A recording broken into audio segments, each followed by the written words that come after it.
Comunicação é cura. É cura de processo, é cura de pai e filho, é cura de trabalho. Hoje meu trabalho, eu sou um estrategista de comunicação para pessoas e para empresas. E eu fui eleito o especialista número 1 em Communication Skills dentro do LinkedIn Brasil. Mark Tawil, um dos maiores especialistas em comunicação do Brasil. Estrategista, comunicador, jornalista, empreendedor. Suas palestras, textos e vídeos têm despertado a atenção de muita gente. Prova disso é que ele já foi eleito como a voz mais potente no Brasil das maiores redes sociais de negócios, o LinkedIn. 90% dos problemas de comunicação não são o que você fala, é como você fala. O trabalho do comunicador é ter essa sensibilidade de, se você ficar em cima do muro, você vai ser considerado um genérico. Se você trouxer velharia, ninguém vai te olhar como uma pessoa que se antevê, porque se eu fizer um conteúdo só técnico, não há graça. Você tem que conectar o técnico com o timing. Eu já cometi o erro de trazer muitos temas e nunca conectar com o meu trabalho. E aí eu perdia, porque eu falava, bom, o Mark é muito legal, eu adoro ele, mas ele vende o quê? Eu vou contratar ele pra quê? Porque ele falou do Lula e Bolsonaro? Não. Agora, se eu trago, por exemplo, a história do Zelensky, do Trump, falo da importância da imagem, do posicionamento, disso, daquilo, e conecto com o call to action que leve pro meu negócio, eu falo, pô, gostei da visão desse cara.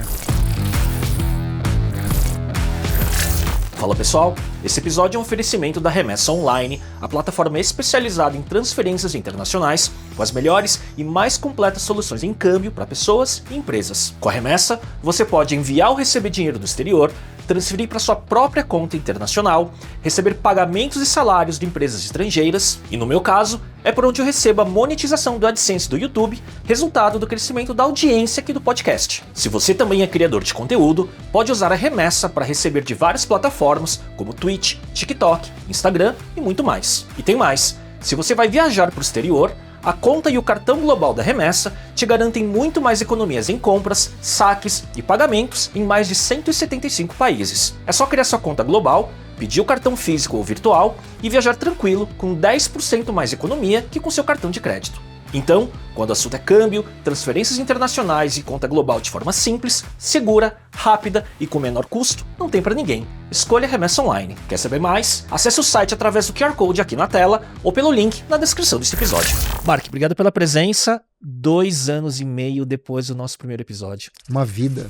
Uma vida? Uma vida. Mas tem um agravante, né? Porque esse primeiro episódio foi no dia 22 de novembro de 2022, 8 dias antes do lançamento do ChatGPT 3.5, né, que mudou e virou o mundo de cabeça para baixo, principalmente quando se fala em IA generativa, em conteúdo, em autoridade e reputação, que é o universo que você fala. A gente teve um episódio tão rico em temas, mas 8 dias depois, eu não vou falar que desatualizou, né?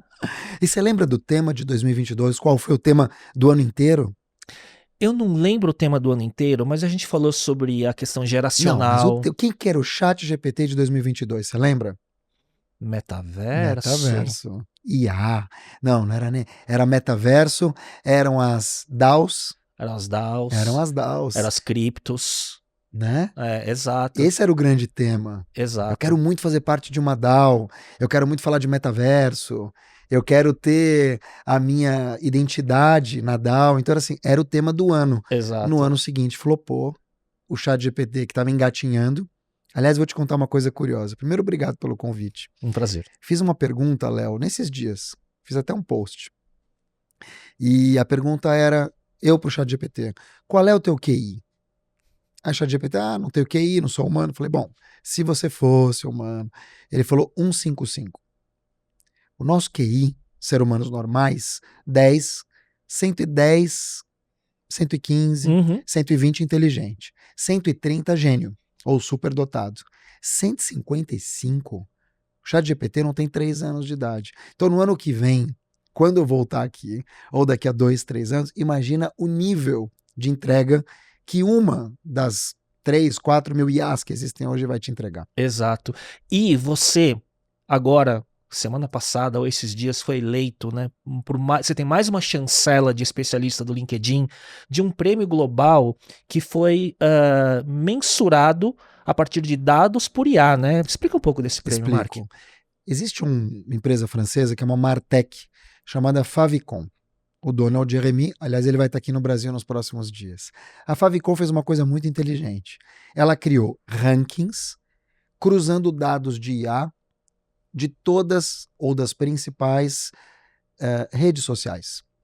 Então, em vez de você ter a escolha do editor, que é uma escolha subjetiva e emocional, ela cruza dados de todas as suas plataformas para dizer, olha, você é o cara ou você é a mina dessa rede social. Mas é um ranking dinâmico.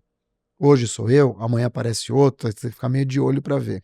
E aí a Favicon cruza dentro do LinkedIn com, estou falando de 80 milhões de usuários só no Brasil, 1 bilhão em nível internacional. Ela cruza os dados, mas ela também cruza os dados de outras redes para dizer o seguinte, o teu grau de autoridade, ele está neste nível agora. E eu fui eleito, na verdade ontem, a gente está gravando isso hoje, o especialista número 1 em Communication Skills dentro do LinkedIn Brasil. E aí, em nível global, devo estar em 32 do LinkedIn Global, de Creators, e 5º maior especialista em comunicação do Brasil. Claro, é um ranking no meio de muitos rankings, mas a graça desse ranking, Léo, é que é um cruzamento que não tem pessoas. É o dado pelo dado. Ou seja, teoricamente, é um dado trabalhado, mas é mais puro do que um viés de um editor falar, eu gosto dele, eu não gosto, ele não vai estar na minha lista. Então eu fiquei feliz. Mas é interessante porque você tem os dois lados, né? Você tem agora a chancela desse prêmio por dado, mas você tem a chancela qualitativa também, sempre que, né, tem essa questão da curadoria humana para identificar quem são os top voices e tudo mais, né? Que mundo que a gente está hoje, Mark, nesses últimos 2 anos e meio pós-IA, qual é esse lugar onde esse universo gigantesco, né, de conteúdo e de pessoas buscando construir autoridade, reputação, né, principalmente no LinkedIn, quando a gente fala no universo profissional, que mundo que a gente está vivendo hoje? É interessante. Eu vou falar uma palavra óbvia, mas eu vou tentar desconstruir. A gente vive num mundo híbrido. Só que não é um mundo híbrido entre presencial e remoto. A gente está falando de um hibridismo relacionado a competências. Então, vou chamar aqui de real skills, que é um termo do Seth Godin. Então, são habilidades híbridas. Nem tanto soft, nem tanto hard, mas uma mistura das duas. E por quê? Porque essas duas competências indicam que o Léo pode ser muito bom tecnicamente, mas se ele for um ser humano intragável, ele não vai engajar. Então, você já tem um problema aqui. E também não adianta ser uma pessoa incrível que não entrega.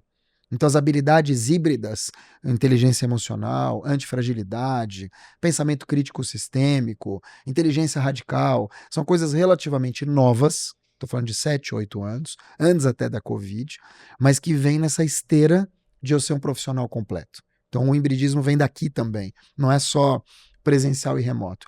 E eu te diria mais, existe uma nova sinergia, que é uma espécie de simbiose entre humano e máquina. E essa simbiose, para mim, ela é definitiva. Não existe mais falar humano sem máquina e também não existe mais falar máquina sem humano. Você não pode falar que a IA trabalha sozinha, porque ela não trabalha. Você também não pode falar que você é humano, você se prepara aqui, como chama aqui o nosso super técnico? Gustavo. O Gustavo trabalha lá e todas as pessoas que estão assistindo a gente. Claro, gente. Eu não estou dizendo que toda profissão demanda isso. Você tem profissões ainda muito mecânicas, você tem um mundo desigual, você tem dificuldades no mundo inteiro de trabalho. Não estou dizendo, isso é um privilégio que a gente está vivendo aqui. Mas se você pode trabalhar com escritório, com computação, com back-office, com investimento, com podcast, entre outros, você vai entender que é impossível trabalhar sem a máquina. É impossível. Por quê? Porque o mundo já mudou. Se a gente está falando do ChatGPT que não tem 3 anos de idade, com 155 de QI, a gente está dizendo o seguinte, Léo, que o mundo não é mais sobre aquilo que eu sei, porque a máquina já sabe mais. É sobre como eu me adapto àquilo que eu não sei. Eu estava no SXSW desse ano e quem disse isso foi o Ian Beecraft, que é o sócio da Michelle Schneider aqui no Brasil. O Ian Beecraft, ele trouxe um conceito de skill flux, ou seja, um fluxo de competências. A autoridade do Léo, que ele demorou tanto para conquistar, e hoje tem 20 anos de autoridade, ela vai durar mais 3. Se ele não se refizer, se requalificar, se regenerar, ele vai ficar pelo caminho. Vai ter a filha do Léo, que é a Clara, que tem 15 anos, é isso? Isso. Que daqui 1 ano e meio está no mercado de trabalho, como uma boa Gen Z, quase uma alfa, e que vai utilizar a mesma IA do que o Léo. E se ela tiver um pouquinho mais de sagacidade, talvez ela não tenha um repertório, mas ela vai ter uma agilidade que ele não tem, talvez a empresa dela já apareça no retrovisor da empresa do Léo, com 1 ano de idade, 1 ano de mercado. Então veja, a gente está vivendo uma espécie de um reset da humanidade, que vem vindo por conta de muita coisa, mas que um menino do interior do Piauí ou uma menina na Indonésia tem tantas oportunidades quanto o diretor da Visa aqui no Brasil, que a tecnologia é a mesma, a visão pode não ser. Então o que vai mudar nisso tudo? O nosso arcabouço de referências. É saber perguntar, é saber dar o prompt, é saber extrair, porque a máquina já sabe o que tem que responder. Esse é o lugar comum, né, de quando eu converso com todos os especialistas em IA, não é sobre falar o que a IA é capaz, mas é qual o papel do ser humano e cada vez mais sobre sua visão crítica, sobre seu repertório, e esse é o diferencial quando você vai duplar e co-trabalhar com a IA, né? Quando você fala de skill flux, é muito interessante o flux, né? Porque o flux que é o X da questão, né? Exato. Não é o skill, porque o skill ele se desatualiza muito rápido hoje em dia. Exatamente. Então, qual é essa sua cultura de atualização, de curiosidade, de autoaprendizado e adaptação, né?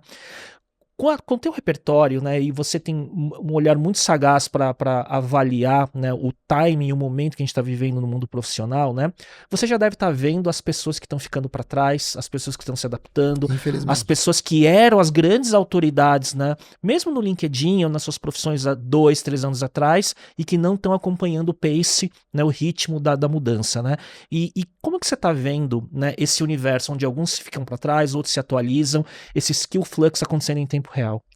Existe um clichê que você deve escutar muito aqui, que é: eu não vou perder o emprego para IA, eu vou perder o emprego para quem entende mais de IA do que eu. Eu estou mudando esse clichê, porque a minha frase em algum momento também vai virar clichê, mas é a seguinte: eu não vou perder o emprego para IA nem para quem entende mais de IA do que eu. Eu vou perder o emprego para o marque genérico, para o marque que não se atualizou, para o marque da versão copia e cola da IA. E o que é a versão copia e cola? É a falta de pensamento crítico. Então existem meia dúzia de skills que são específicas para você não ficar pelo caminho. A primeira delas, na minha visão, e não é só a minha, foi decidida pelo Banco ou pelo Fórum Econômico Mundial, agora em 2025, até 2030. Pensamento analítico, pensamento crítico. No mundo de fake news, no mundo de deepfake, no mundo em que cada um fala o que quer, no mundo em que em 30 segundos você escreve um artigo sobre aquilo que você mais... você não conhece, Sim. Mas você vai escrever e vai passar como autoridade, quem está do outro lado sendo ludibriado o tempo todo precisa ter o pensamento crítico. Senão, você vai repassar como se fosse as pessoas que repassam fake news no Zap, acreditando que caiu um avião na marginal, quando na verdade era um trânsito. É isso. Se você não tiver o senso crítico para não comprar aqueles charlatões ou charlatães de palco, para você não aceitar tudo que é dito, você tem que ter o senso crítico, o pensamento crítico. Então, algumas skills são preponderantes na minha visão para você não ficar para trás. Primeiro, o pensamento crítico. Será que eu estou comprando realmente aquilo que eu estou comprando? Depois, eu acho que é uma questão de escuta. E não é só uma escuta daquilo que a gente está fazendo aqui, presente um com o outro e sem celular na mesa. Eu estou falando de escutar mesmo aquilo que você não gostaria muitas vezes de escutar, de furar bolhas no X ou no ex-Twitter, para você ver como está pensando o teu inimigo ou a pessoa que você não gosta ou que você não concorda. Você escutar as novas gerações. Léo, pela primeira vez, a gente tem 7 gerações no mercado de trabalho. 7. Geração silenciosa, que é a do Joe Biden, agora Donald Trump, do Lula, Ney Matogrosso, Fernanda Montenegro, Warren Buffett, octogenários e nonagenários. Depois você tem uma geração que é Baby Boomer, Luiz Helena Trajano, septuagenários, estão aí, trabalhando muito.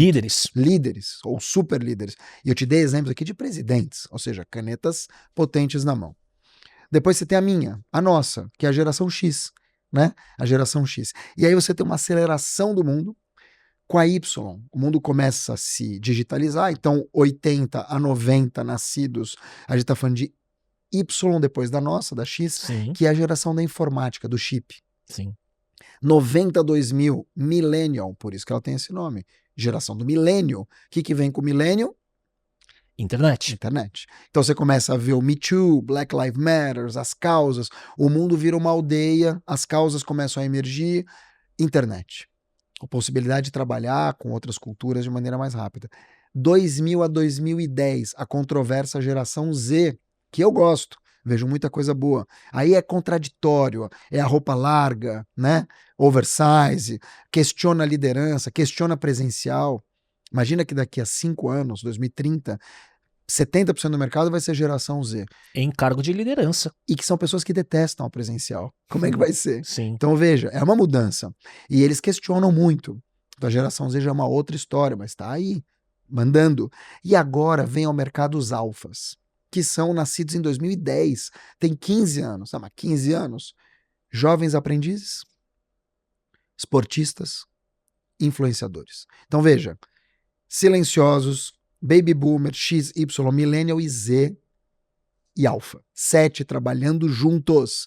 Fora os novos que estão nascendo aí, que já tem 5 anos de idade, já estão comprando no Minecraft, no Roblox e sendo induzidos a comprar na Sephora no futuro. O que você acha que, com esse escopo tão amplo, né? E eu vejo pela... Eu preciso só complementar, porque eu falei de pensamento crítico, eu falei de escuta ativa, eu falei do diálogo multigeracional, e eu queria colocar mais uma coisa ou outra nessa pimenta. Criatividade. Criatividade não como forma de, eu vou pintar um quadro colorido. Não. Não é arte, né? Não. Criatividade para eu olhar para o mesmo problema de um ângulo diferente. A gente costuma olhar por 2, 3 ângulos. Às vezes tem 17. O Murilo Gun trabalha muito bem isso. Sim. A questão da criatividade, que é para o business também. Então, todo esse pace, como você cita, eu acho que se você tem dimensão de que o mundo já mudou, de que vai mudar mais, de que todas as gerações importam, de que não é mais sobre aquilo que eu sei, mas sobre aquilo que eu não sei e preciso me qualificar para isso, eu acho que você fica bem menos pelo caminho. O que acontece é que as pessoas entendem que o ChatGPT e companhia é um trabalho que veio para te salvar automático. E não é. Não é o que vai acontecer. Não é nem para salvar e nem para destruir. Não. Né? Eu acho que tudo, né, na verdade, né, é o ângulo pelo qual você olha e interpreta, né? E quando você falou sobre essa questão, né, geracional e tudo mais, eu vejo pela minha empresa principal, que é uma agência, né, de marketing, e que eu tenho algumas dezenas de pessoas lá, e eu sou geração X, e eu vou de X até Z lá, né? Então eu tô pegando 4 gerações, Sim, né? Então X, Y, Millennial, Z. Isso mesmo. Então eu tenho 4 camadas de gerações e já tem um desafio. E eu vejo que cada vez mais é sobre como trabalhar a cultura para alinhar todo mundo em prol de um senso coletivo, né? E eu já vejo isso também, né? Essa questão do... O soft skill, eu nem sei se a palavra correta é soft skill ou people skill ou qualquer outra, né? Ela se torna mais importante, né, do que o hard skill, que é importante pela entrega técnica específica, né, mas que dependendo do perfil da pessoa, ela acaba aprendendo mais do que o soft skill, né. Agora, eu vejo que o desafio ele é muito sobre diálogo e sobre escuta e construção de cultura no ambiente. Super, né? Porque na verdade a gente pode extrair o melhor e o pior das pessoas. Esse é um ponto. Mas quando você tem, ao lado disso tudo, uma influência do ambiente tão forte como a gente tem hoje, que eu vou chamar aqui de uma epidemia da solidão, quando você tem aqui uma influência tão forte de algumas doenças invisíveis, burnout, ansiedade, depressão, coisas que não estavam nas discussões das empresas talvez 10 anos atrás, coisas que vêm vindo, que se juntam a uma questão geracional, que se juntam a um desafio de liderança, que se juntam a uma questão de trabalho remoto ou presencial. Cara, o remoto e presencial parece uma coisa boba, mas com o remoto e presencial, a discussão a respeito disso, que existe até hoje, que agora todo mundo manda voltar, né, entre aspas, também emergem medos. Vou te dar um exemplo. Existe um medo que todo mundo conhece, que é o FOMO. Aí criaram o JOMO, conhece o JOMO, não? Sim. Joy of Missing Out. Sim. Aí a Amy eu ia falar Amy Winehouse, não. Amy Webb falou nesse ano FOMA, Fear of Missing Anything. Então você tem. E aí tem alguns medos que eu fui pesquisando e coletando pelo caminho. Tem um que ninguém fala, que é o FORTO. Conhece o FORTO? Nunca ouvi. Ele existe. Fear of Returning to the Office. Existe. Por quê? A pessoa tá lá, trabalhando faz 5 anos de casa. Tá com a família, viu os filhos crescerem, dorme até mais tarde, não precisa pegar ônibus, não sofre assédio. não perde 3 horas de ônibus para ir e voltar. Segurança. E toda a questão de micróbios, que às vezes ela tá noiada com isso. Então, veja, ela tem medo de voltar. Quando você fala para essa pessoa que tá com a vida equalizada, depois de um tempo, depois do trauma da Covid, vai voltar todos os dias, essa pessoa pira. E é independente de geração. Sim. Eu já vi geração X não querendo voltar ao presencial ou ao híbrido, ou a frequência X do híbrido, né, vamos dizer assim, e obviamente os mais jovens, acho que o espectro, o grau fica maior, né, quanto mais jovem, né? Sim, porque, de novo, o escritório do jovem é o Wi-Fi. Se ele tem um bom Wi-Fi, essa questão do Anywhere Office, Sim. De novo, lembrando que a gente está falando de um espectro da população, uma camada muito específica. A gente está aqui na Marginal Pinheiros. Se você atravessar o Rio Pinheiros e entrar dentro de algumas comunidades, você não vai ter essa oportunidade de ver pessoas que, não, vou trabalhar de casa porque eu posso. Às vezes não. Sim. Né? Às vezes é um Wi-Fi para a família toda, que é um celular para a família toda. Essa história de, como é que era? Homeschooling, como é que era? Homeschooling na pandemia para pessoas que estavam em comunidades era impossível. Elas pararam de estudar literalmente. Elas perderam 10 anos em 2. Então é muito cruel também falar nessa equalização que não existe. E falar em home office, quando você tem condições de ter, né, um escritório fechado dentro de casa, né, com monitores grandes, ar-condicionado, é fácil e falar. E quando você tem filhos... Cadeira Herman Miller, né? Imagina, quando você tem filhos e é mãe, eu costumo chamar de hell office. Porque, coitadas, elas ficam trabalhando e as crianças ficam em cima. Sim. Então não é uma realidade para alguns, não é para todos. Agora, é inegável que dos dois lados existem coisas boas. Então essa é uma discussão muito sensível, muito particular e varia muito da cultura da empresa. E que dependendo da forma como é abordada, vira mais um item de polarização na comunicação. Super. E a gente pode chegar lá daqui a pouco sobre polarização, que acho que é um ponto muito importante quando a gente fala dos tempos que a gente vive, onde tudo vira polêmica, né, e tudo vira partido que você toma, né, mas junto a essa questão geracional, a questão da discussão cultural do modelo de trabalho e tudo mais, a gente vem também com essa cobrança cultural, de certa forma, dos tempos que a gente vive, de todo mundo ter que ter voz e ter que produzir conteúdo e ter que produzir a sua autoridade através dos seus posicionamentos e tudo mais, né? Como é que você vê hoje, Mark, essa construção desses ecossistemas de influência nas plataformas digitais como o LinkedIn, né? E, de certa forma, muita gente, eu vejo muita gente, e não são poucas vezes que eu tô num jantar ou num café com pessoas do mercado que se sentem pressionadas em ter que estar produzindo conteúdo para estar na tribo, vamos dizer assim. Sim. Né? Como que você vê isso? Eu tenho os 2 pés atrás com algumas ditaduras que a gente vive. Uma delas é a ditadura do propósito. Eu preciso ter um propósito. Não, meu propósito. Simon Sinek, né? Tudo é propósito. Tem gente que não tem um propósito. Eu, Mark, não tenho um propósito claro. Sabe assim, uma frase, meu propósito. Eu não tenho isso. Tem dia que meu propósito é botar comida na mesa. Tem dia que meu propósito é viajar, me vestir bem. Eu chamo de missão. Talvez uma missão me caiba melhor.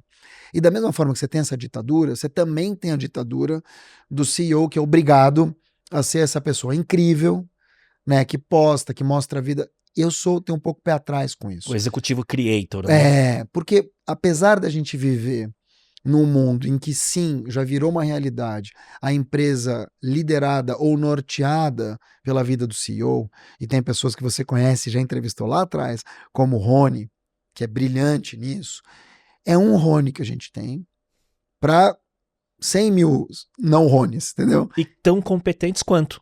Sim, só que eles não são creators, não tem a verve, não tem a oratória, não tem a energia de ir lá e falar e prender, e às vezes é uma questão também de personalidade. A pessoa não quer. Ela não quer se expor, ela não quer nem ser low profile, ela quer ser no profile. E não dá pra você obrigar essa pessoa a ser quem ela não é. Sabe assim, é que nem eu, Mark, que não danço, e no TikTok começar a dançar. Então existe também essa ditadura do pertencimento, em que as pessoas te obrigam a ser quem você não é. Eu acho muito ruim. E que não tem correlação com competência. Zero, pelo contrário. Ela pode expor um lado teu que quem te conhece vai dizer, nossa, tá forçando a barra, né? E a gente começa a ter... Eu já passei por isso acho que muito menos agora, de ter um filtro de, por exemplo, eu tenho um podcast. Então, às vezes me indicam, puxa, mas você tem que falar com tal pessoa que é brilhante, né, construiu um negócio, ou projetos, ou inovou, liderou e tudo mais. Aí você vai fazer o quê? Você vai dar uma olhadinha Claro. nas redes sociais, no LinkedIn, no Instagram. Claro. Aí você fala, caramba, perfil fechado aqui, não tem conteúdo no Instagram. Claro.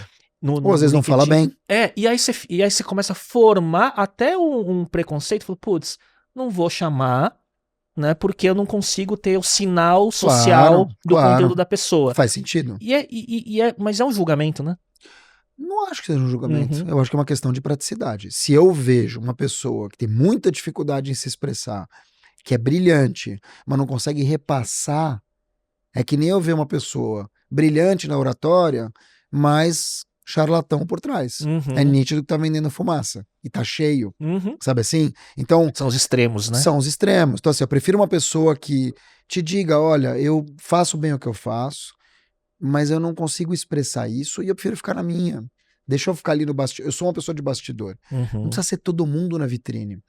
Claro que você tem protagonismos. Você tem pessoas que nunca falam e que são super raras e falam até bem, mas é por causa de uma introversão, é porque é tímido ou porque não quer aparecer. Tem medo até de sequestro. Vão ter essas pessoas. Então, qual que é o trabalho, na minha visão, do especialista de comunicação e de marketing? Deixa ser a pessoa que ela quer ser.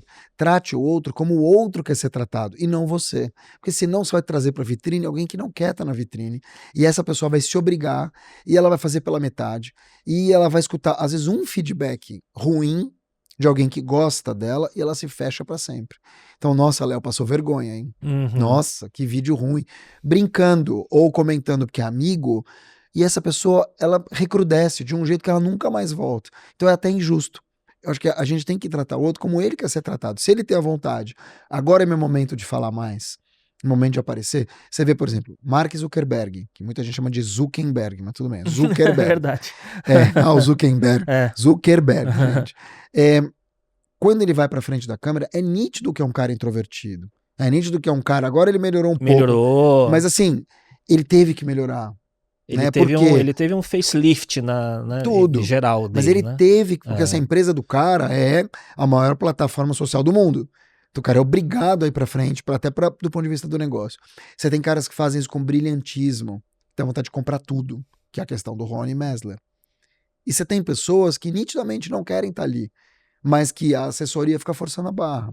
Então, de novo, quando você não quer ser essa pessoa, não precisa forçar.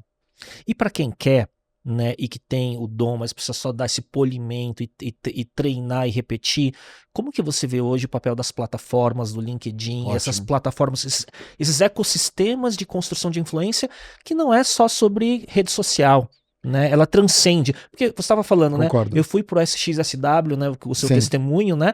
E é parte também dessa construção desse ecossistema, né? Sim. Léo, eu tiraria a palavra dom. Dom realmente é para pouquíssimos. Pouquíssimos, assim. O dom da palavra. Uhum. Eu falaria em treino, falaria em vontade, falaria, sabe assim, quando você olha pro Messi e pro Cristiano Ronaldo, o Messi é dom, o Cristiano Ronaldo é esforço. Acho que 99% das pessoas é esforço. É Nadal e Federer.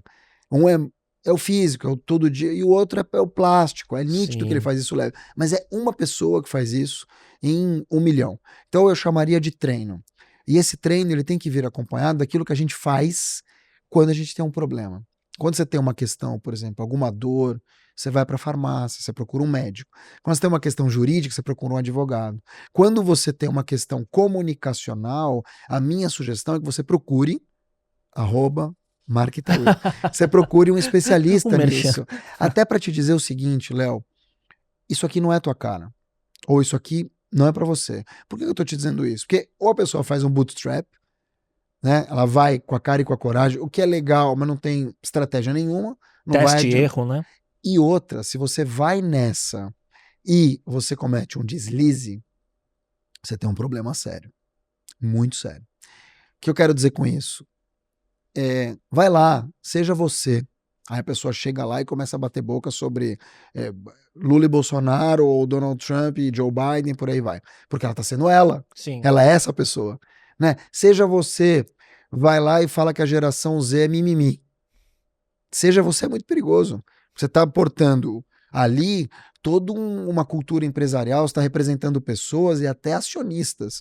Então, de novo, é para ser você? Sim, a gente vive num momento da autenticidade, mas com responsabilidade. Né? Porque é uma só para te jogar pro buraco. E a gente está numa época, Léo, da cultura do cancelamento, na cultura do expose. Então, o seja você, ele é muito bom, mas ele tem que vir acompanhado de um especialista, na minha visão. E a gente vê, né, essa questão da cultura do cancelamento, do expose, a gente vê tanta gente, né, que por uma posição, uma opinião, um artigo ou uma palavra mal colocada, ou não tão mal colocada, ou colocada, exatamente, né, sofre, a empresa sofre junto, as ações da empresa, o resultado, mas também parece que o tempo de duração é cada vez mais curto do efeito negativo. E tem cancelamentos e cancelamentos. Se você tem um cancelamento por um assédio, por uma briga de porrada, se você tem um cancelamento que descobriram, né, coisas tuas realmente muito profundas e que embala em todos os preconceitos que não vou citar aqui, que a gente já conhece, sim, é meio indefensável, você concorda? Aí não tem como, você vai defender uma pessoa que foi racista, homofóbica, machista e misógina. Aí não, tem que pagar o preço. Sim. Agora, é um crime já, né? Que já é um crime. Agora, você vai ter cancelamentos que são absolutos e que a pessoa não fez nada. Ela foi julgada sem querer e meio que ficou por... E aí, se ela tem crédito, esse cancelamento vai ser esquecido e vai passar e vai ser mais um. Todo mundo vai ser cancelado em algum momento. O que eu acho muitas das pessoas são canceladas porque se deixam vulnerabilizar, não pensam no que falar, exageram na tinta na hora que vão criticar e não tem 15 segundos de xadrez para dizer o seguinte, isso aqui vai me prejudicar, é melhor eu ficar quieto. Ela quer bancar autêntica. E muitas vezes o autêntico é só um idiota que resolveu abrir a boca. Não é autenticidade isso. E eu vejo que muitas vezes esses casos, assim, quando a gente fala de um cancelamento, a gente está falando de pessoas que têm audiência, né, normalmente, que uma pessoa que não tem muita audiência, tem pouca visibilidade, vai ser pouco alvo, né? E que vem acompanhado de um grau, talvez, às vezes, de autoconfiança. Pode ser ingenuidade, mas às vezes uma autoconfiança, achar que não vai acontecer nada com ela. Claro. Né? E é burrice. Porque assim, quanto tempo você demora para escrever um tweet quando o Twitter era forte, vou afogar todos os nordestinos. Uma menina fez isso, estudando de direito, acho que ela estava no 4º ou no 5º ano, faz muitos anos, e ela fez, demora quanto tempo você escrever uma frase das 15 segundos, 10 segundos, ou uma outra? Mas depois de postada... Então, ela perdeu tudo, ela foi mandada embora, tiraram a B, ela não foi para nenhum escritório, 15, 20 segundos. E a gente tem inúmeros exemplos de pessoas que flertam com a hélice, nadam perto da hélice, até o dia que a hélice corta. É super comum. No nosso mercado, que é um mercado de business, você vai ter inúmeros exemplos de CEOs que exageraram a dose. Por muito tempo e até... Até que o pessoal, cortou. Sabe assim, me prende, pro policial, o cara vai lá e te prende. Sim. O cara pediu. Então, tem muito disso. Alguns por estratégia, por incrível que pareça, porque o cancelamento, a pancada, o barulho, por incrível que pareça, ele também te coloca num lugar em que você vai ter apoiadores. Às vezes você quer aquecer essa base ultra, seja ela de direita ou de esquerda, ou seja ela... Intencionalmente. Exato, porque você vai ter um público tão fiel, tão leal e tão apoiador, que você pode até perder uma outra parcela, mas aquele vai ser um público quente. Aquele público vai te defender. Que é como funciona o Red Pill. Todos os talks de Red Pill são assim. Ele vai, por um lado, ser misógino, vai atacar as mulheres, um monte de mulher vai ficar contra, você vai ter uma parcela de LGBT que vai ficar contra, uma parcela de progressista vai ficar contra. Mas a base Red Pill é super aquecida. E o engajamento gerado né, pela polarização. Então o cara não tá preocupado. Sim. Se o que a mulher tá me atacando, eu vou falar, eu vou vender curso, eu vou ter viralização, eu vou fazer barulho e eu vou ter gente que vai me defender até debaixo d'água. E tá jogando o jogo das plataformas. Inclusive de dar os sinais pros algoritmos e distribuir cada vez mais conteúdo. Porque a treta também é um chamariz. A treta também, se você é uma pessoa morna demais, você vai ficar na tua. Talvez você não vai perder cliente. Ô Mark, e quando a gente vê o resto de nós que não quer polemizar, mas que também não quer ser ausente, né? Qual é o denominador comum da estratégia hoje para a construção de autoridade, né? É sobre constância, sobre profundidade, né? Nessa saturação de conteúdos iguais que a gente vê, né? Que não tem sabor nenhum, não tem Sim. tempero nenhum. Onde que é esse lugar, assim? Olha, eu tenho feito um trabalho de posicionamento estratégico, não só para mim, mas para pessoas que me contratam para isso. E para todas elas, existe para mim uma questão que é muito clara, que é, primeiro você precisa realmente ser você ali. Então, se você é uma pessoa que não tem densidade, não adianta você fazer um conteúdo de meia hora. Se você é uma pessoa muito visual, não adianta você escrever textos longuíssimos, as pessoas te olham de um jeito. Então, o ser você, por mais antigo que seja, ainda funciona muito. É inegável que as plataformas também estão olhando para quem produz um conteúdo mais denso e um conteúdo que eu te diria mais agregador. Então você vai ter hoje os carrosséis no Instagram, você vai ter os vídeos longos que voltam para o YouTube, você vai ter o TikTok que já prioriza os vídeos técnicos, TikTok for Business. Então as redes sociais, o LinkedIn que já trabalha vídeos verticais para poder competir com o TikTok, mas ele também se volta para quem faz o carrossel, ou seja, as plataformas entenderam que no mar de superficialidade, no mar de frases feitas, e agora com a IA, que pode escrever toneladas, existe um mundo genérico sendo construído. Que vai sendo retroalimentado pelo genérico, sabe assim? Sim. É o imitador, o mundo de threads. Sim. Você vai ter uma pessoa que lança alguma coisa, normalmente nos Estados Unidos, aí você vai ter um grande influenciador que replica isso. E faz isso viralizar. O Tony Robbins brasileiro, aí Sim. vira esse cara, e a partir dele você tem filhotes disso que vão se reproduzindo de várias maneiras. Para combater isso, o que vem? O olhar, a autenticidade. Então você vai ter uma economia de criativos, Creators Economy, que traz muito esse olhar. Traz o seguinte, olha, a autenticidade às vezes é uma coisa boba que o cara tá fazendo, mas ele faz de um jeito que ele vai... Vou te dar um exemplo pirado que eu vi esses dias. Existem pessoas que te ensinam no TikTok, no Instagram, em como pegar bicho de pelúcia. Pegar bicho de pelúcia naquelas máquinas. Sim. Então eles vão para as máquinas, explicam como que é, o que você tem que fazer e tal. Cara de 200, 300 mil pessoas no perfil. Depois você pega o bicho, o que você faz? Você vende no Mercado Livre. Então o cara cria uma empresa de bicho de pelúcia que ele pegou lá, ele pagou, sei lá, 8, 12, 20, 50 reais. Ele arbitrou, né? Por 100. Pagou aqui, teve eficiência e vendeu por Y. Vendeu por Y. Uhum. Depois ele criou o curso de como pegar bicho de pelúcia nas máquinas. É uma coisa que você não imagina, mas o cara fez. Você tem outras pessoas. Então, eu acho que cada vez mais a gente vai ter pessoas que pensam estrategicamente, você vai ter os genéricos, e você tem as pessoas que sempre tiveram conteúdo, com cuidado, porque nós estamos mais infiéis. Eu posso gostar muito do Léo, posso muito adorar o Talks by Léo, mas se começar a mostrar a mesma coisa, se for sempre a mesma coisa, se não tiver um molho a mais, eu vou migrar.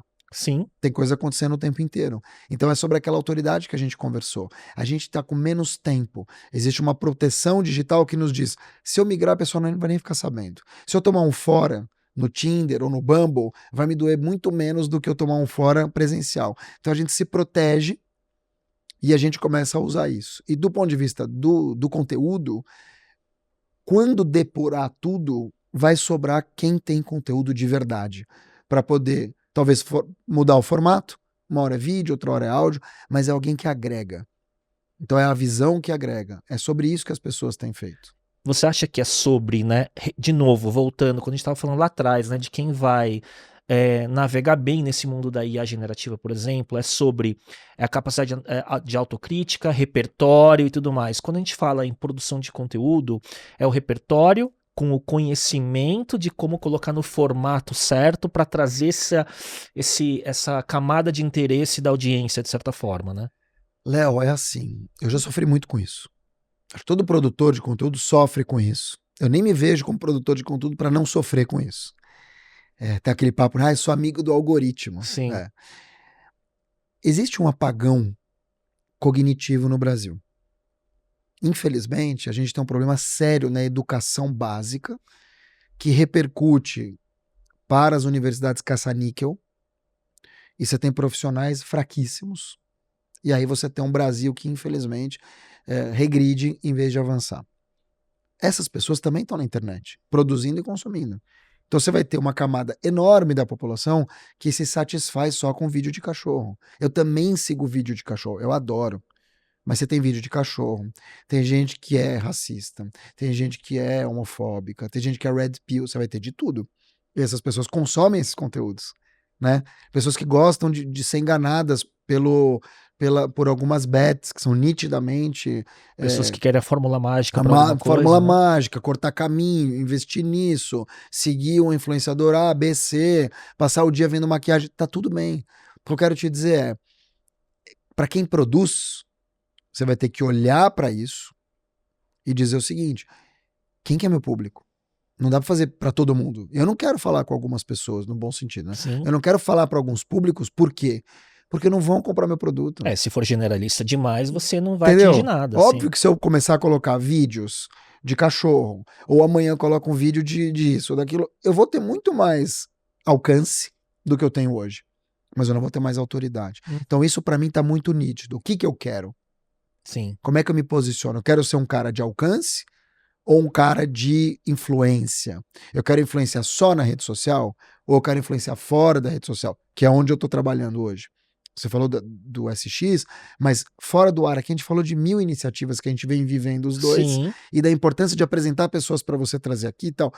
A nossa vida não é na internet, a nossa vida é na vida. Por isso que o repertório não é só sobre o conteúdo que você consegue externar, Não. né? Mas são os canais digitais ou físicos que você consegue acessar para fazer essa construção, né? E furar a bolha. Acho que assim, uma coisa é quando você conversa com alguém e você traz para essa pessoa que você já passou por esse tema de alguma forma, e essa pessoa, ela cria um rapport com você, uma identificação. Óbvio, você não vai sair falando de deal, de cobre, quando você tá falando de comunicação, não tem nada a ver. Mas se em algum momento você flertar com a história do Papa, eu faço muito isso, com coisas factuais, com a história do Papa, com uma fala de um presidente ou ex-presidente, com um tênis tecnológico que saiu, e você consegue ir conectando essas histórias, você pegar um vídeo e mostrar que ali teve, no meu caso, um problema de comunicação, ou uma questão geracional, quando você consegue mostrar para a pessoa que o mundo vai além do técnico, do que aquilo que eu vou te ensinar, senta aqui que eu sou teu professor, a pessoa fala, pô, que legal. E aí a tua visão começa a ampliar, você fica mais criativo. Então, a minha busca hoje é entender quem está do outro lado, para começar, e o que agrega na vida dessas pessoas. Para que isso serve? Porque senão eu sou mais um. O conhecimento técnico em comunicação, 95% é commodity. Ninguém vai trazer uma coisa, meu Deus, nunca, ainda mais em comunicação. Você pode fazer isso em algoritmo, né? Sim. Ensinar Mas os princípios são os mesmos, são né? os mesmos. Então, assim, é o olhar que a pessoa busca. Ela busca... Você segue as pessoas por inúmeros motivos, mas com certeza um é o básico, que essa pessoa, ela te agrega em algo. Um dos conteúdos recentes seus que eu parei para ver de ponta a ponta, e era um vídeo que não era de 1 minuto e meio, e que foi no link, não, foi no Instagram, eu acho, foi a tua análise dos sinais de comunicação do Trump e do Zelensky. Devia fazer mais isso. Foi sensacional. Jura? Isso eu quero te responder. Olha que interessante. Eu pensei nisso agora e não te respondi. Você me perguntou como então navegar no mundo polarizado, né? Sem polarizar. Sim. E é exatamente dessa forma. Você faz uma análise, você traz a tua visão, você conecta com aquilo que você vê como fundo, muito provavelmente no teu trabalho, e você traz um pouco da perspectiva dos dois lados, técnico. E por que técnico? Porque você tira um pouco dos argumentos, lógico que vai ter um outro que vai bater, mas é muito menos emocional e é muito mais racional. Sim. Com uma pitada de emocional do ponto de vista das emoções que aconteceram ali. Mas você age como observador.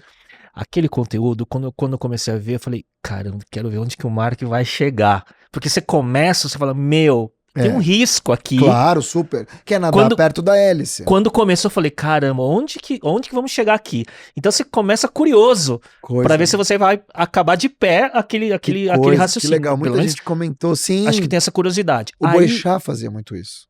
Daí, quando você foi falando tecnicamente de cada elemento, do tom, da inclinação, cara, tudo, você fala, caramba, como é interessante você ver um conteúdo extremamente polarizador só que de forma neutra. Eu deveria fazer mais isso. Eu fiz muito isso na época, obrigado. Eu fiz muito isso na época pro UOL em relação ao Pablo Marçal, que é super polêmico. Sim. Mas quando você traz uma análise técnica, lógico, você vai apanhar, alguém vai te bater. Sim. É muito mais evoluído do que eu já fiz lá atrás em relação a um ou a outro. Então, qual que é o trabalho? É igual namoro. Se você focar na pessoa, já era. Você tem que focar no fato. Você foca no fato e diz como você está se sentindo. Então, assim, Léo, os teus atrasos estão me trazendo problema. Não, você tá falando que Não. Tô falando de você. Você é um cara maravilhoso. O atraso. Eu não tem como discutir. Se você olhar pro relógio, atrasou. Então, focar no fato. Existiu um fato ali. Houve ali um bate-boca, houve ali um desconforto enorme. Você podia falar, como talvez eu falasse 3, 4 anos atrás, Trump é um grosso. O que ele fez foi um absurdo. O Zelensky não tava ali. Não. O que ele fez é o que ele fez. Ele é daquele jeito. Não tô aqui para julgar. Tô aqui para entender, tecnicamente, onde foram os erros, os acertos. E por incrível que pareça, o erro foi mais do Zelensky do que do Trump. Porque o Trump foi Trump. E o Zelensky, sabendo que era o Trump, deveria ter agido de outra forma, na minha visão. Sim. Mas eu trouxe de uma maneira. Foi gostoso te ouvir falar isso, porque eu quero repetir a dose. Foi só no LinkedIn? Foi só no Instagram ou você publicou no LinkedIn também? Eu costumo publicar nos dois, O mesmo conteúdo? O que não é muito certo, na verdade, porque o certo é você ter uma roupa para cada, mas como meus conteúdos são cada vez mais híbridos, e eu trago o fundo da comunicação e tal, eu acabo colocando nos dois. E acaba não tendo essa linha que separa mais, né? O profissional só pode falar aqui. Mas né, sabe qual é o lance? Se a pessoa te segue nos dois, fica meio maçante. Onde que você acha que é, assim, o erro comum que você vê nas pessoas que estão construindo autoridade através do conteúdo? Você acha que é excesso? Você acha que é superficialidade? Você tem alguma dica sobre isso? Eu acho que falta autoralidade. Eu escrevi um livro que vai ser lançado no ano que vem, chamado Seja Sua Própria Marca. 2026. 2026, se Deus quiser. E eu entreguei a primeira versão do livro em 2020. HarperCollins, mesma editora. E na época, a minha editora falou assim, aí teve 1000 coisas. Tive morte do meu pai por Covid, divórcio, 1000 histórias que aconteceram. E não vou dizer que bom, porque não é bom, mas foi importante para eu reescrever o livro atualizado. Imagina escrever um livro de marcas, Seja a Sua Própria Marca, em 2020. Hoje mudou tudo. Tudo. Com IA, você tem todas essas questões de gerações e tal. Ia nascer desatualizado. Super desatualizado. Então, e o que eu ouvi foi bom. Falta você. Falta você no livro. Você falou de muita gente, você costurou, não tá mal escrito, mas falta o marketing. E aquilo me marcou. Então, quando eu vejo, por exemplo, Talks by Leo ou by Léo, para mim é muito nítido que tem você. Muito nítido. Tanto que eu pedi para voltar hoje aqui, tá? Tanto que é você, é o teu jeito, é a tua energia, é o teu olho no olho, é você. O que falta nesses posts, ainda mais posts de IA super genéricos, você vai ver 5 Nizam Guanais novos por dia. Você vai ver 4 Yuval Harari. Você vai ver... E não é. Você sabe que a pessoa não é assim. A pessoa não é assim. Por que eu citei o Rony Mesler aqui como um exemplo de autenticidade? Porque ele é daquele jeito. Por que eu cito você como... Porque você é desse jeito. A hora que desligar a câmera, a gente vai ser as mesmas pessoas. Você falou pelo menos 3 vezes no Rony. É que eu sou muito fã dele. Então, olha só, olha que honra. Hoje saiu uma matéria sobre o novo negócio dele no Neofeed. Do meu amigo Carlos Sambrana. E hoje era meio-dia, a assessoria dele entrou em contato falando: o Rony quer ir no seu podcast. Então você fala para falar que a gente conversou sobre ele aqui. Sobre esse novo momento. Então eu falei, cara... Ele já... Aliás... Ele veio... Vamos falar do Rony, que você me mandou um vídeo. Em 2014 eu entrevistei ele, né? Quando a reserva estava na sua ascensão ainda, né? 2011 eu fiz uma campanha para ele. Né? Uma das primeiras campanhas, porque a reserva sempre teve na contracultura, na inovação, e sempre fez muita coisa dentro de casa. Ela tinha uma house, né, que fazia suas próprias campanhas no começo, e uma das primeiras agências que fez uma parceria para fazer uma campanha fora da caixa para eles foi no inverno de 2011. A minha agência fez uma campanha para eles, e que a gente se aproximou. Em 2014 eu entrevistei ele, admiro muito ele. Mas eu fiquei muito feliz por, nesse momento onde hoje lançou, né, o Rebels, né, a nova empresa dele, ele escolher vir no meu podcast como um dos primeiros, assim, sabe? Isso foi muito... Isso se chama... Fiquei muito feliz, de verdade. Credibilidade. A gente está num mundo de credibilidade. E aí, a credibilidade não se compra, ela se conquista. Por isso que eu te falei aquela história, às vezes, do cancelamento, né? Se a pessoa ela tem credibilidade e sofreu um cancelamento porque meia dúzia de militantes de A ou B decidiram atacar por atacar, e se você tem crédito, aquilo passa incólume. Por quê? Porque você tem tantos serviços prestados ao longo da vida e as pessoas lembram. Sim. Então, eu fico muito feliz por você, não sabia, tô sabendo agora, e eu fico muito feliz em saber que é um cara que tá no livro, é um cara que eu adoro como pessoa, eu acho ele, além de ter toda a visão, todo o arcabouço que ele tem, ele é um cara que, de 7 de outubro para cá, quando teve um atentado do Hamas em Israel, ele tem se posicionado, como eu também sou parte da comunidade judaica, sou judeu, né, sionista, e ele tem se posicionado com a cara e com a coragem, e isso é muito forte, porque você tem, na minha comunidade, que é uma comunidade muito forte, nem todo mundo coloca a cara para bater, e ele foi lá e fez. Sim. Então é realmente, para mim, um cara muito completo. E agora tem a esposa dele que também tá fazendo 1000 coisas legais, Annie Mesler, então é realmente uma família que eu gosto muito. O nosso mundo, no fundo, ele é pequeno, né? Ele é pequeno, eu vou te dizer... Não no mau sentido, né? Mas no sentido das conexões, né? Posso te falar, ele não é tão pequeno. É que a gente enxerga as pessoas que têm valor para nós. Ele não é pequeno. Tem muita gente picareta fazendo muita coisa, ganhando muito dinheiro. Mas as pessoas que conectam conosco são as pessoas que têm valores. Por isso que eu tô aqui. Não é uma questão de ser o maior ou melhor podcast. Independe. Ontem eu fui visitar um amigo meu, Mauro, que a esposa passou por um problema terrível, que é uma questão de um AVC. Que poderia ter acabado muito mal, e ela se recuperou muito bem, tá com uma parte paralisada, mas tá voltando e vai voltar. E eu tava ali, e o cara falou, nossa, mas você fala pra tanta gente, você tá aqui. Não tem nada a ver, não tem nada a ver. Todo mundo é humano. Se você parar um dia e tiver com Bonovox no elevador, e passar 50 segundos, não tiver nenhum assessor por perto, ele vai conversar, a menos que ele seja, que não é o caso dele, um cara muito nariz empinado, todo mundo é humano. Sim. Sabe assim, é uma coisa meio Papa Francisco, um cara que fazia piada. Se você ficar meia hora numa sala com o Papa Francisco, agora não dá mais, você vai entender que é um cara normal. Em algum momento a pessoa desarma, né? Óbvio. Daquela, né? Óbvio. Da então, imagem. assim, eu acho que a gente conecta e vai conectar cada vez com essas pessoas que indicam que elas têm valores iguais aos nossos e que, dentro e fora do ar, vão ser as mesmas. Autênticas, né? Sim. Eu tenho uma curiosidade de entender, você como um especialista em estratégia de comunicação, qual o papel da comunicação para ajudar a curar o mundo que a gente vive hoje, que é tão polarizado, né? Porque a gente, falando em tensões políticas e econômicas... Não sei nem se eu posso falar isso aqui. Né, em tensões políticas, econômicas e guerras, né? Que se escalam cada vez mais nos últimos meses e se inflamam cada vez mais, né? Qual é o seu diagnóstico do papel da comunicação para ser um dos elementos que vai ajudar a curar? Ou você acha que a tendência é de amplificar o problema? Vou falar uma coisa aqui, você não pode usar como corte. É só para quem tá assistindo agora, tá? Uma vez eu fiz um ritual de ayahuasca aqui em São Paulo, que é uma raiz que você toma e você tem algumas visões, etc e tal, controlado. E eu tive ali, obviamente, muitas visões e muitas questões, e o que ficou claro para mim, claro, que até conversei depois com a xamã, o teu trabalho é de cura. Cura. Veio a palavra cura muitas vezes. E eu falei, mas eu não quero me colocar nesse papel de curandeiro, curador, não sou. Ela falou, não é isso. Ela falou, você vai curar a desinformação. Olha que coisa louca. E agora falando com você, me veio uma outra coisa. Que curar é também selecionar. É fazer curadoria. Né? Então, a questão da cura, para mim, ela sempre foi muito forte. É que eu nunca uso essa palavra. Mas ela para mim, ela é cura. Ela tá implícita na missão. Muito. Ela é cura de relacionamento. Não só de trabalho, em casa. Não adianta você ser um baita comunicador na frente da tela e maltratar seus filhos, sua mulher. Isso não existe. Ou seu marido. Você não está sendo verdadeiro. Algum lugar está falhando. E o ponto é comunicação, por isso que tem a comunicação não violenta, né? Comunicação é cura.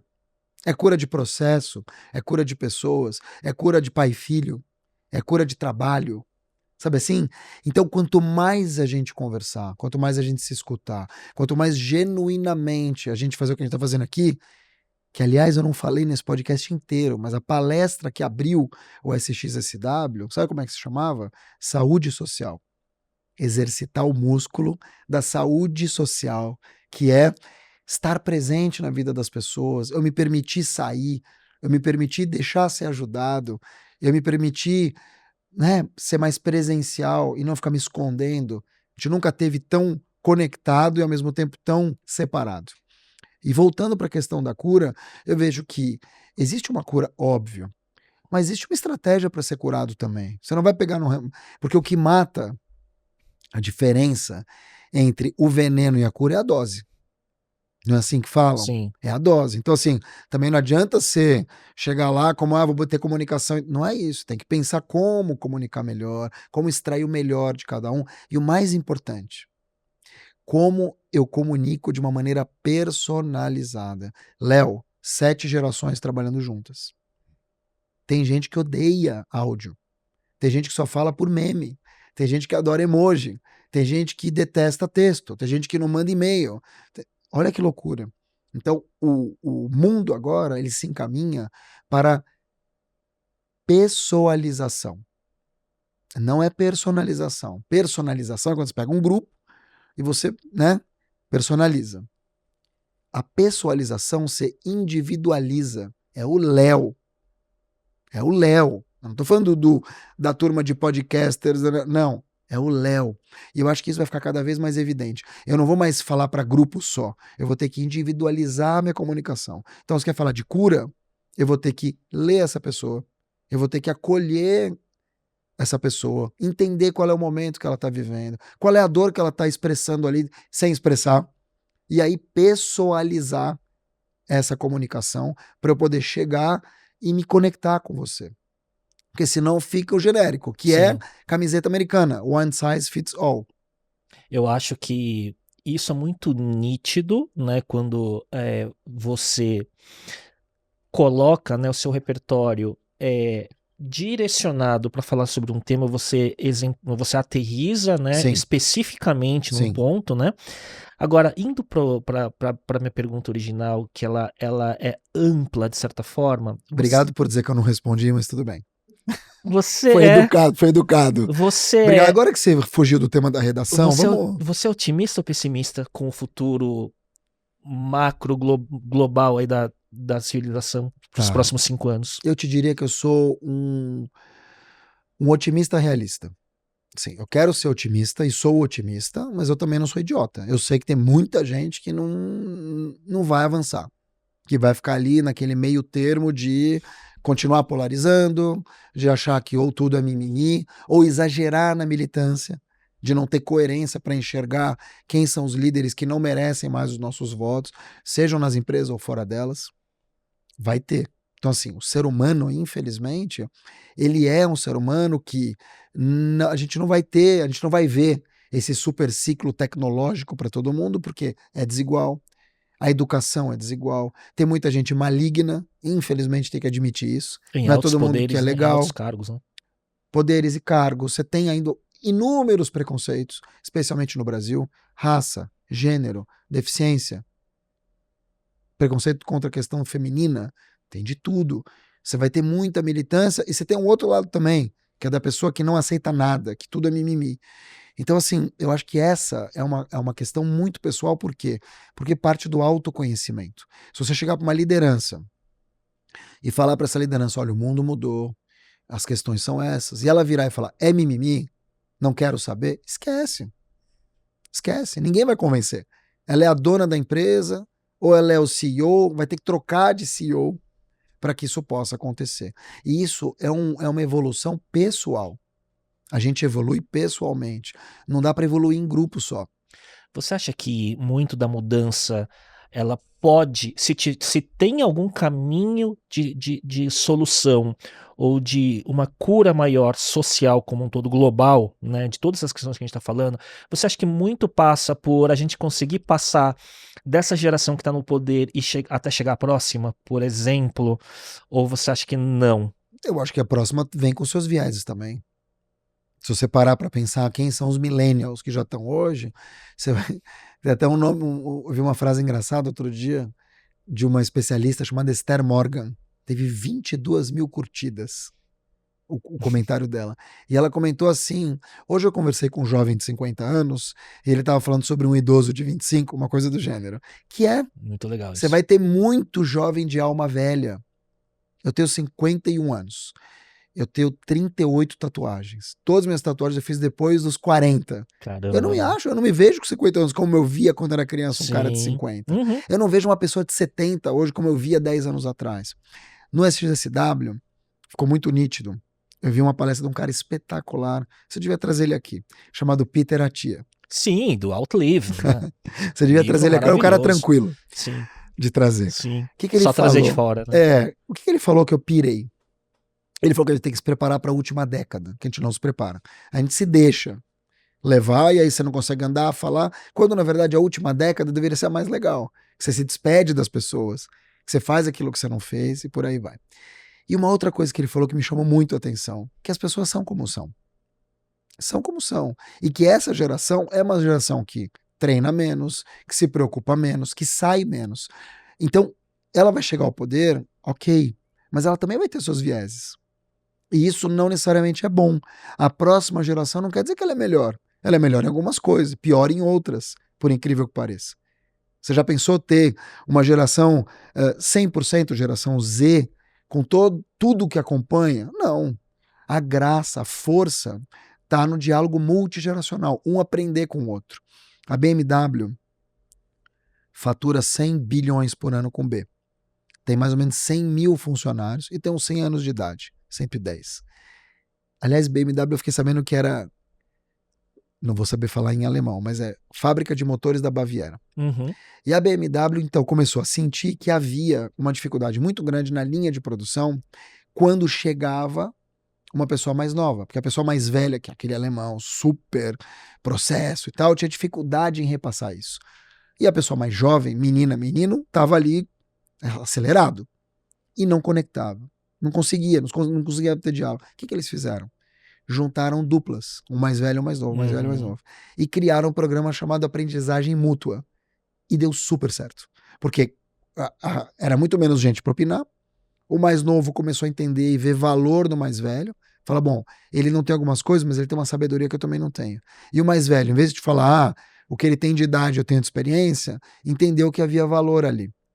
Então, o trabalho é a conexão. O trabalho é a junção. Tem que saber fazer. Não adianta jogar todo mundo na mesma sala e tchau. Você vai ter que criar essas pontes que antigamente não eram criadas. Por que eu tô te dizendo isso? Porque, cara, não adianta apostar só numa geração. A gente vai conviver, a gente vai ficar até mais tempo por aqui. Você imagina que se a gente vai viver 110, no nosso caso, talvez 100, 110, né? Os mais novos vão viver 120, 130. E se alguém viver em 180? Vai ter o quê? 170 anos de carreira? Vai fazer o quê por 170 anos? E o que é o futuro do trabalho, inclusive, né? No mundo acelerado que a gente vive, onde relação com carreira, né? Isso eu posso te falar. Tudo está se transformando tão rápido, né? Eu acho que vai ter cada vez menos cargos e vai ter mais squads. Eu acho que vai ter menos hierarquia, vai ser um pouco mais horizontal e as pessoas vão trabalhar por competência. E aí aquilo que a gente falou fora do ar. A vida vai ser uma grande Netflix. Você vai trabalhar por projeto e por temporada. Claro que as empresas vão existir, não estou falando disso, mas essa hierarquia, né, como já está acontecendo, esse modelo ultra, sabe assim, de salas Sim. fechadas e de baias, ele vai dar lugar a pessoas que trabalham por projeto. Então, por exemplo, eu faço hoje um trabalho de CMO as a Service.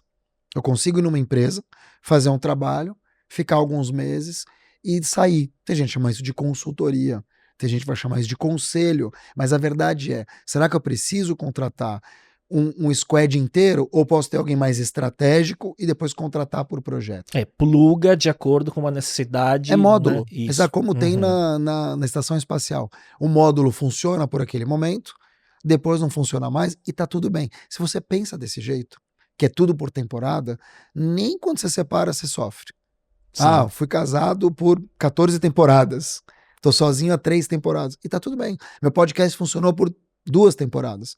Não tem, é que nem você ser demitido da Globo, né? Ninguém é demitido. O pessoal só não renova contrato. É porque a gente vem dessa cultura, né, de fazer carreira, né, de ver ainda na nossa geração pessoas que estavam estudando para fazer concurso público para ter essa garantia vitalícia, né, de que você vai estar... O que é vitalício? Exato. Imagina, o que é vitalício? Se você tem daqui a pouco carros que vão voar, se você tem daqui a pouco... Cara, assim, tudo se transforma. Acho que se você tem a cabeça de que nada mais é para sempre, se você tem a cabeça de que você vai ter que ter um reskilling, né, que é uma espécie de uma reciclagem de competências, skilling ou upskilling, colocar mais competências no meu arcabouço, você tem a sensação de que nada é para sempre. Aquela história, e isso é muito comum quando você tem uma conversa entre gerações de pais e filhos. Pô, mas Léo, você vai sair da empresa que você tá? Pô, você tá lá, você é diretor, você ganha bem, filho. Fica lá, você vai se aposentar. E ele te fala, não, eu quero tentar uma coisa nova. Ou, não, eu quero respirar um outro ar.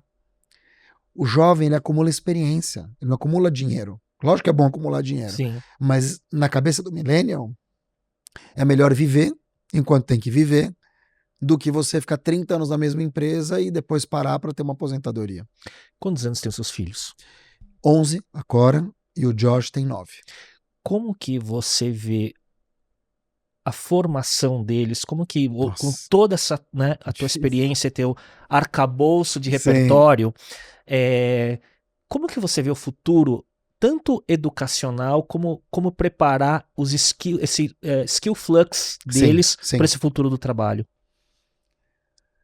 É muito difícil, porque não tem só isso, existe uma influência externa também, que vem desde quando eles têm tempo e eu viro as costas, eles entrarem no TikTok, mesmo não tendo conta, até as conversas que eles têm na escola e até os exemplos que eles estão tendo. Então, quando eu vejo meu filho de 9 anos me perguntar se um dia a gente vai ter uma Lamborghini, sendo que eu não tenho nem carro, é porque ele viu algum influenciador que tem uma Lamborghini.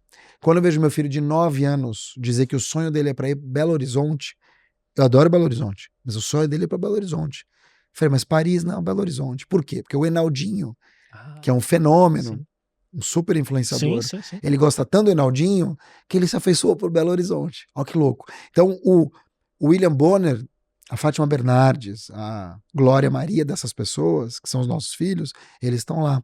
A loja preferida da minha filha com 11 anos é a Sephora. Sabe assim? Sim. É disso que eu tô falando. É um outro mundo. E as influenciadoras de maquiagem, Super, de N marcas lá de fora. Minha filha não tem nem boca direito, ela tem todos os tipos de Carmed que você pode imaginar. Então, é isso. Existe um mundo. Claro que a gente oferece leituras, demonstra padrões, exemplos em casa, mas existe uma influência externa. E é essa que me preocupa, porque é uma influência muito voltada para produto, uma influência externa muito voltada para experiências que eles não vão ter tão cedo e talvez não tenham nunca. E uma influência que aí é uma coisa que mais me preocupa como pai e como educador e que eu trabalho, que é a influência de versões. Isso você vai escutar falar pouco. Existe um mundo no TikTok e nas outras redes, mas eles falam muito de TikTok, que é um mundo de versões. Ninguém vai falar disso, eu tô te falando. Versões. Então assim, você sabia, pai, do nada, que existe um influenciador russo que guarda o filho no congelador? Óbvio que é mentira, óbvio que alguém criou isso aí. Mas também vem falar, pai, Chernobyl, né? Puxa, Chernobyl, mas quem te falou de Chernobyl? Não, o influenciador tal contou a história. Quer dizer, a história contada por um menino de 15 anos sobre Chernobyl não é o que vai aparecer no G1 e no, né? Ou em livros de história. A profundidade da pesquisa não vai ser tão... E o olhar e a profundidade é isso. Então, eles estão aprendendo hoje muito. Lógico que na escola, um livro ou outro, que também já leio muito menos, muito streaming, e aí tem essa guerra de versões, que vão formando, por mais que você fale, mas eu não deixo ver, eu também não deixo ver, mas vem. Não dá pra você colocar um firewall na mente. Em algum momento vê, vai na casa da amiga, ou na escola, alguém não sei o que lá, proibiram celulares na escola, achei ótimo, mas viaja no final de semana, pega o celular aqui, ou quando eu saio, pego o celular da babá, eles dão um jeito. Não é a criança de 9 anos de 30 anos atrás. A criança de 9 anos hoje é outra. Então eu vejo com preocupação e eu vejo que o exercício da parentalidade, pai e mãe, ou responsável como um todo, é um exercício muito, muito, muito de escuta. E não é um exercício de não vê isso é uma porcaria, no meu tempo. Não é disso que a gente tá falando mais. A gente tá falando o seguinte, olha, isso aqui não tá certo por isso. Porque eu escuto, pode falar palavrão? Não. Claro. Pai, o que é puta? Pai, o que é trans? Pai, o que é travesti?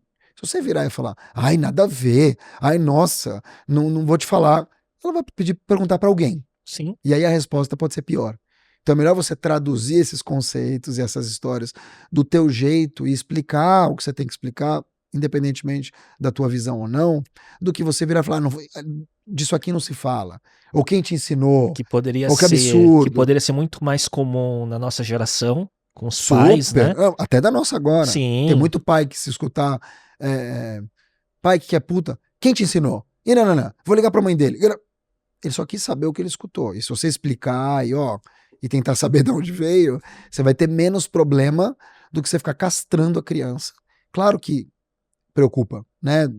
São termos que não são para a idade deles, mas eles escutam. Eu acho que o grande desafio de paternidade, quando você falou essa questão do, como que é? Versionamento? Versão. De versão. Se a gente fala que o skill mais importante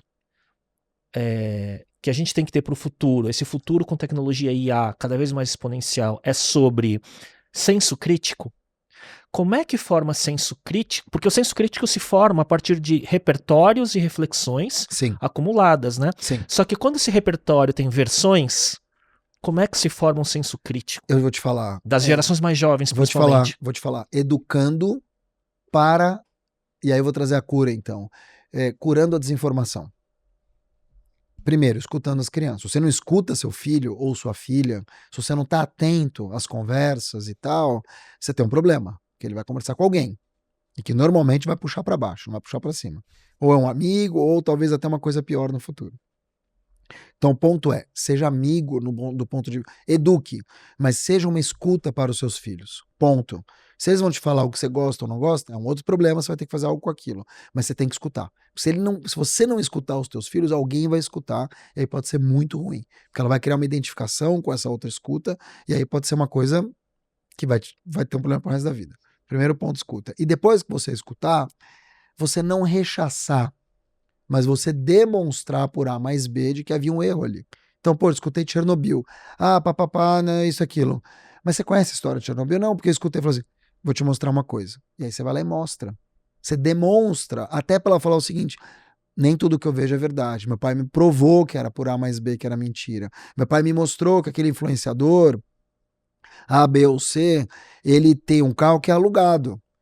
E mais, o que eu sempre falo para meus filhos, você tá, mas o meu sonho é, sei lá, que legal que aquele influenciador atingiu 40 milhões. Eu falei, mas porque tem pessoas que nem você, que em vez de ter o próprio canal, estão ali dando audiência para ele. Ele tá rico, e você?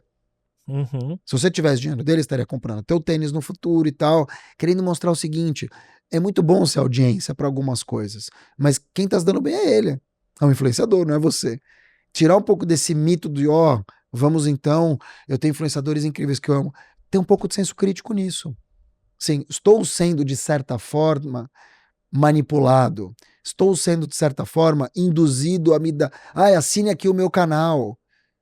Isso é bom pra ele. Sim. Concorda? Sim. Lógico que os vídeos são legais, mas é bom pra ele acima de tudo. Se a criança souber disso e for comprovado e demonstrado, eu acredito que ela vai formando um juízo de valor que nem tudo que tá na internet é verdade.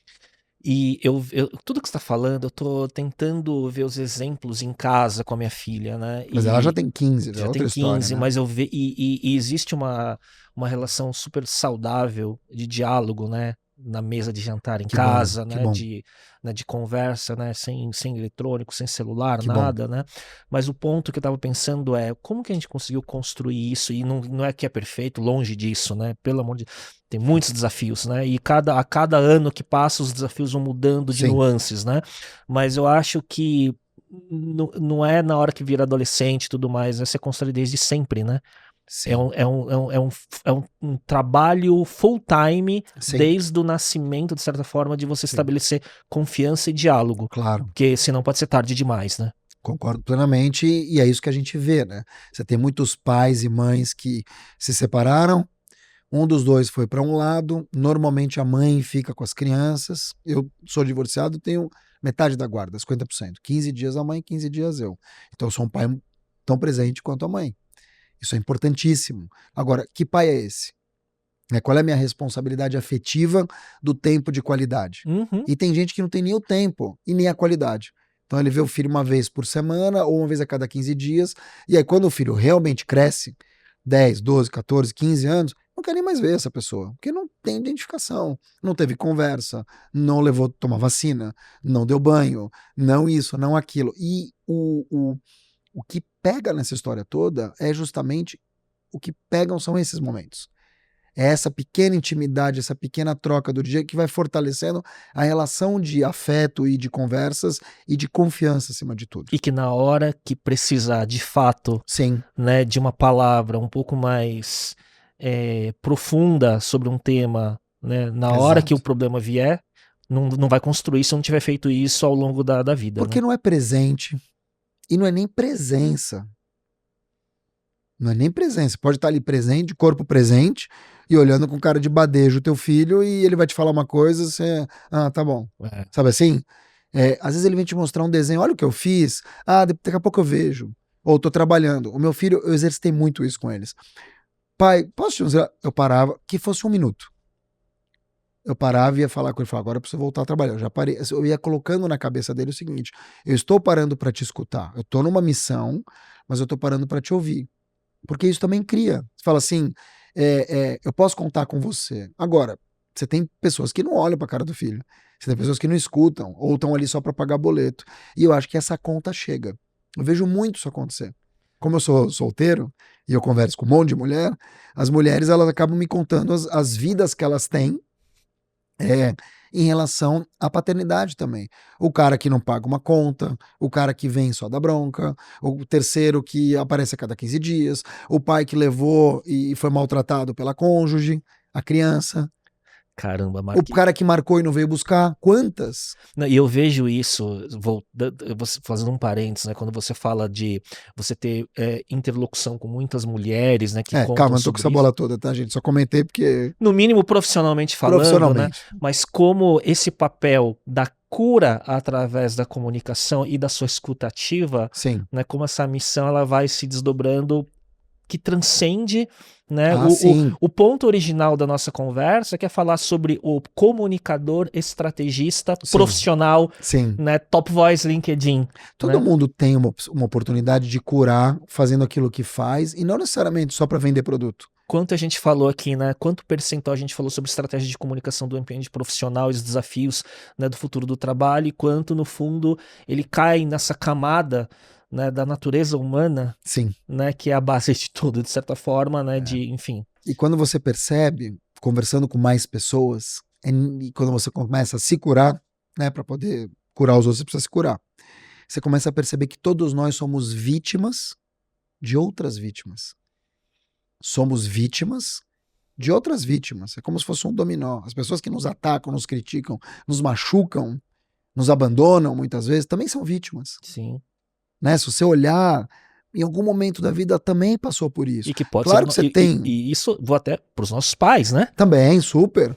Lógico que tem gente perversa no mundo. Não estou tirando o mérito dessas pessoas perversas. Elas existem, tá?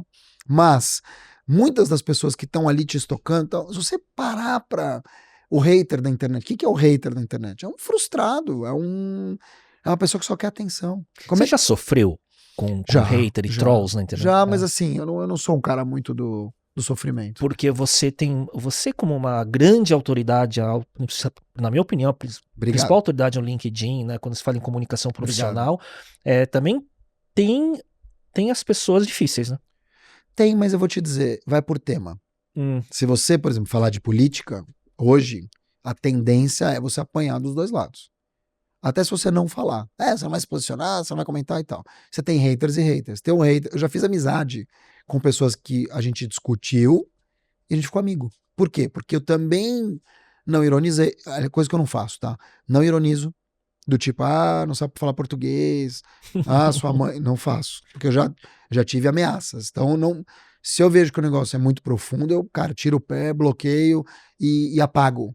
Eu não discuto. Se eu sei que eu posso dar uma resposta, eu dou uma resposta elegante, às vezes irônica, no sentido de, pô, que pena que você não leu até o final, só uma coisa assim, mas também sem tocar no profundo, porque são pessoas dispostas a tudo.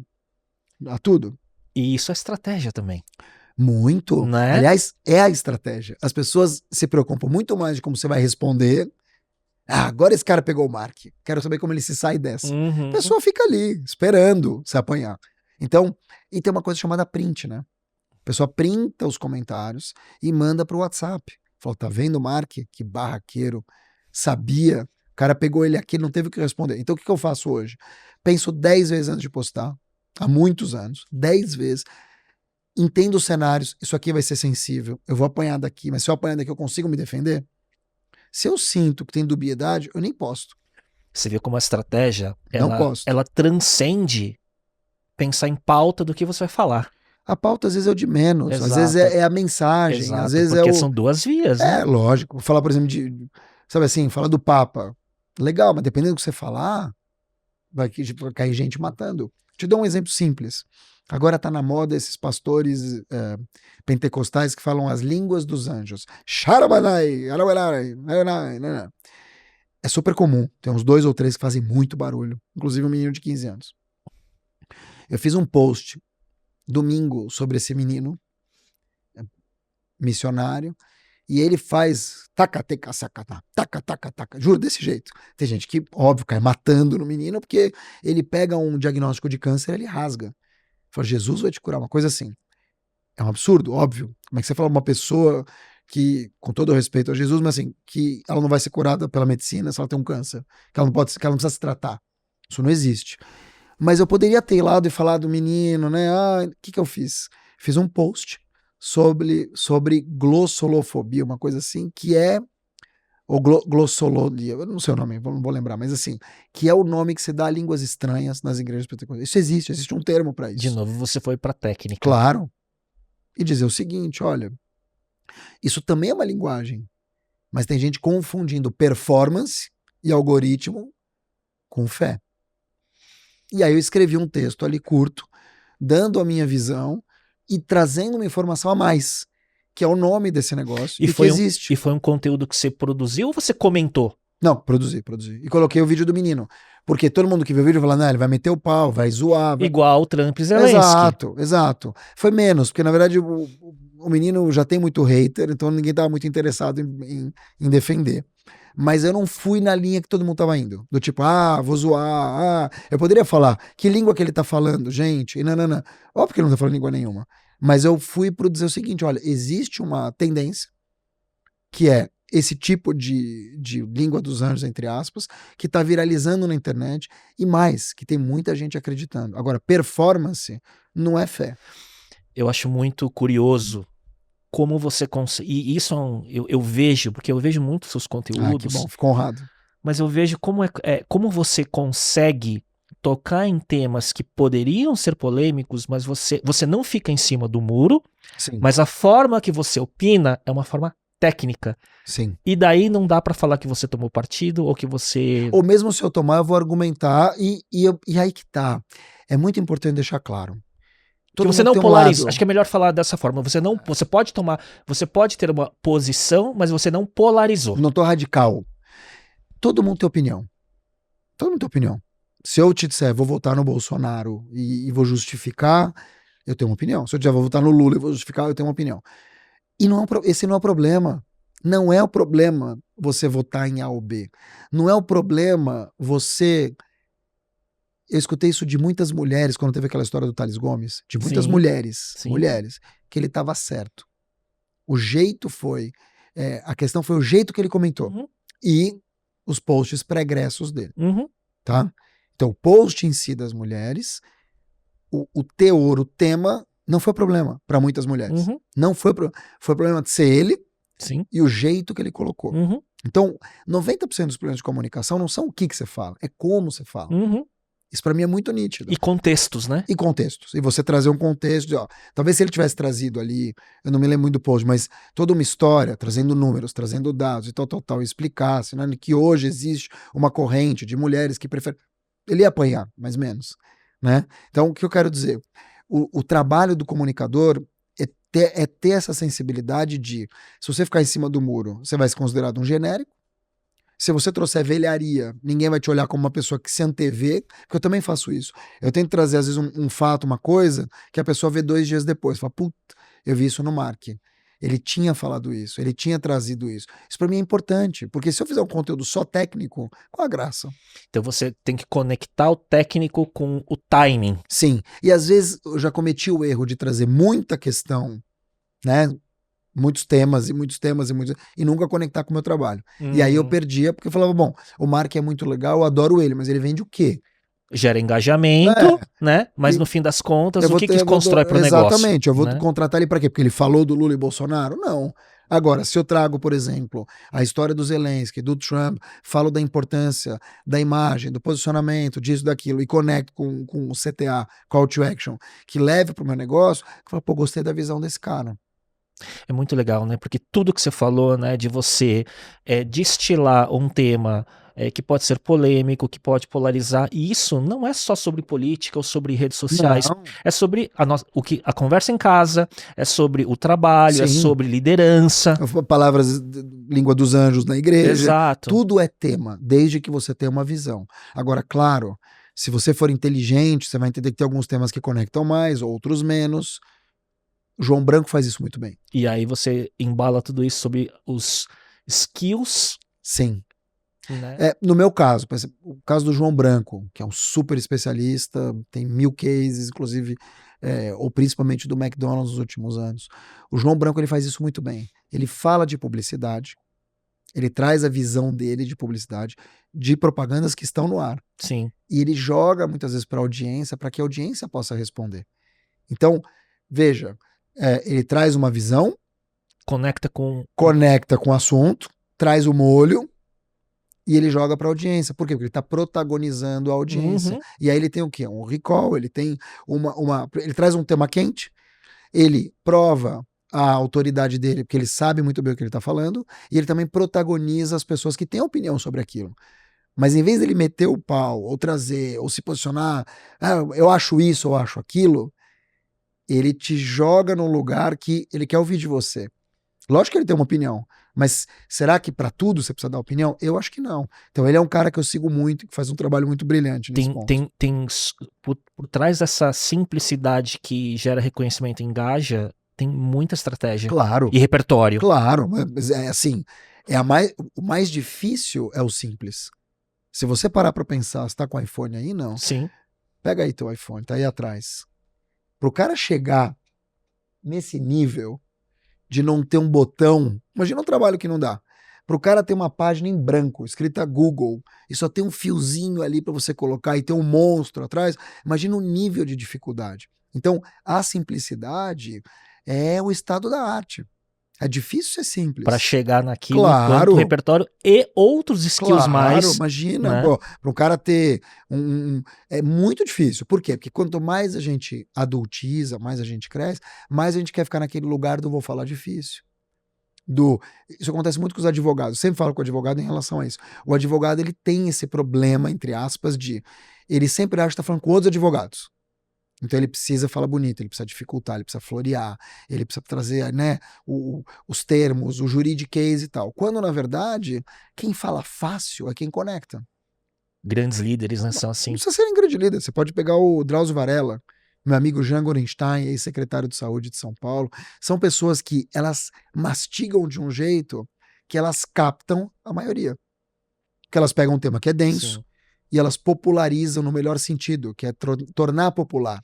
O tornar popular não quer dizer ser populista nem populacho. É você trazer para mais pessoas. Eu tô fazendo tudo isso e tentando fazer referência para o meu dia a dia, para os meus desafios de comunicação no negócio, do podcast e tudo mais. Eu tenho muitas coisas que eu tô pegando aqui. Mark, fico honrado. Quais são suas prioridades profissionais pessoais agora em 2025, né? Como que tá esse seu ecossistema de negócios? Ficar multimilionário. Mais? É assim, o meu desafio agora é trabalhar num nível de autenticidade que eu não repita o que está sendo feito por muita gente, para eu poder me tornar cada vez mais exclusivo, entre aspas.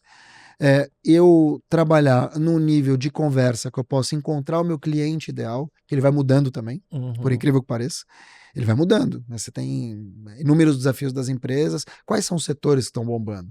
Quais são os tipos de líderes que eu gostaria de conversar? Porque a minha conversa é uma conversa... Você viu que eu me arrumei para vir aqui, né? Eu voltei. Voltei mais chique. Eu estou trabalhando um público mais premium. Eu estou trabalhando uma conversa mais premium, porque existe um ticket mais premium que eu quero cobrar também. Então, hoje meu trabalho, eu sou um estrategista de comunicação para pessoas e para empresas. Como eu tenho um ticket mais alto, eu também tenho conversas com outros estratos dessa pirâmide. E é para isso que eu trabalho, para essas pessoas que eu trabalho. O que não quer dizer que eu não fale com outros, óbvio que eu falo, e óbvio que 90% do meu público, 95% está em outros estratos. Eu não estou deixando de falar, mas a minha venda, ela vai por aqui. E por que ela vai por aqui? Porque eu preciso encontrar, não adianta eu querer vender para todo mundo, não dá. Exato, porque o que eu vejo você está muito consolidado como autoridade de comunicação estratégica para o mundo corporativo profissional. Sim. Né? Você tem praticamente todas as chancelas que se você puder colar todas os badges, né, de reconhecimento, principalmente, né, como estrategista, principalmente no LinkedIn, você já tem tudo. Né? Aí, como que transforma isso e aterriza para, né, os produtos agora adiante? Né? Esse é o grande desafio. Como é que você monetiza, como é que você esclarece e como é que você produtiza a tua audiência e, sobretudo, a audiência não, a tua autoridade. Porque produtizar a audiência é fácil. Se você tem, sei lá, Jojo Todinho, Juliette, que tem 30 milhões de pessoas, se ela lançar qualquer coisa, Virgínia, vende. Né? Virgínia, se ela lançar qualquer coisa, vende. Mas quando você parte de um lugar de conhecimento, anos ali, sem tirar o mérito delas, mas anos ali, e outra, eu preciso ser fonte primária de muita coisa, preciso trazer antes para poder dominar a narrativa, eu preciso me qualificar para isso. Eu não estou vendendo perfume, eu estou vendendo conhecimento, eu estou vendendo visão de futuro, eu estou vendendo posicionamento estratégico. Então, o meu trabalho hoje é, por incrível que pareça, entregar menos coisa, só que melhor. Dá para entender? Eu não preciso mais fazer tudo, não quero mais fazer tudo. Eu quero falar com menos gente, mas eu quero falar com as pessoas que vão ser as decisoras do negócio. Você tem uma camada de comunicação e conteúdo, mas na hora, né, quando você aterriza, né, para algumas determinadas atividades profissionais, né, que vão rentabilizar, daí você tem que filtrar cada vez mais, né? Porque é uma esteira de produtos. Eu tenho cursos de R$97 e eu tenho mentorias de 40 mil. Eu tenho palestras de 40 mil. Às vezes eu tenho dias que eu passo 2, 3 dias, posso cobrar 100 mil. Dependendo de quem paga. A questão é, e do que eu ofereço, a questão é, para eu, e eu estava te falando isso fora do ar, para eu atingir uma outra camada de ganhos, 1 milhão, num ano, num projeto, e menos sazonais, né? E menos sazonais, ter mais previsibilidade, eu acredito numa volta a ter uma empresa. Então, vou abrir aqui pela primeira vez.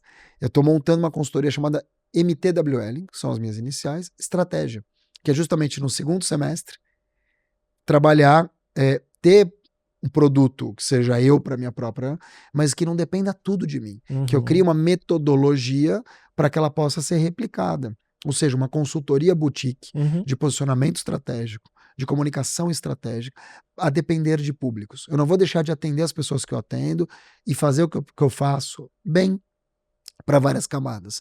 Mas eu preciso identificar o que me faz trabalhar menos e ganhar mais. Normal. E eu sou um só. E te dá uma possibilidade de continuar sendo específico, mas não ser só a marca Tawil. Exatamente. Né, que você não consegue escalar mais do que um indivíduo. Né? Isso? Vou te contar e vou contar para quem está assistindo a gente. Eu saquei isso no SXSW. Quando subiu a Amy Webb no palco, Amy Webb, futurista, ela fez um pitch de 10 minutos da empresa nova dela. 10 minutos. Meu site. Depois subiu um outro lá, mais 5 minutos. Não tem bobo. Tem um filósofo brasileiro chamado Galvão Bueno. E ele diz o seguinte: não tem bobo no futebol. As pessoas não são bobas. Elas têm as empresas que elas podem cobrar muito mais. Elas têm os trabalhos que elas podem juntar a equipe, fazer o que eu chamo de SaaS, Squad as a Service. E ela trabalha um squad e ela manda. E aí, lógico, é como você tem um super médico, quando ele, a equipe do Dr. X, que vai te operar o joelho, às vezes ele dá o ar da graça ali. Quem está operando é o segundo, terceiro cirurgião, que é da equipe dele. Então não dá para fazer tudo ao mesmo tempo. E se a pessoa quiser ter acesso a você, o ticket é mais alto. Então, são tempos, camadas e muitos anos de trabalho para você poder cobrar mais e se tornar mais exclusivo. Eu vejo assim, né?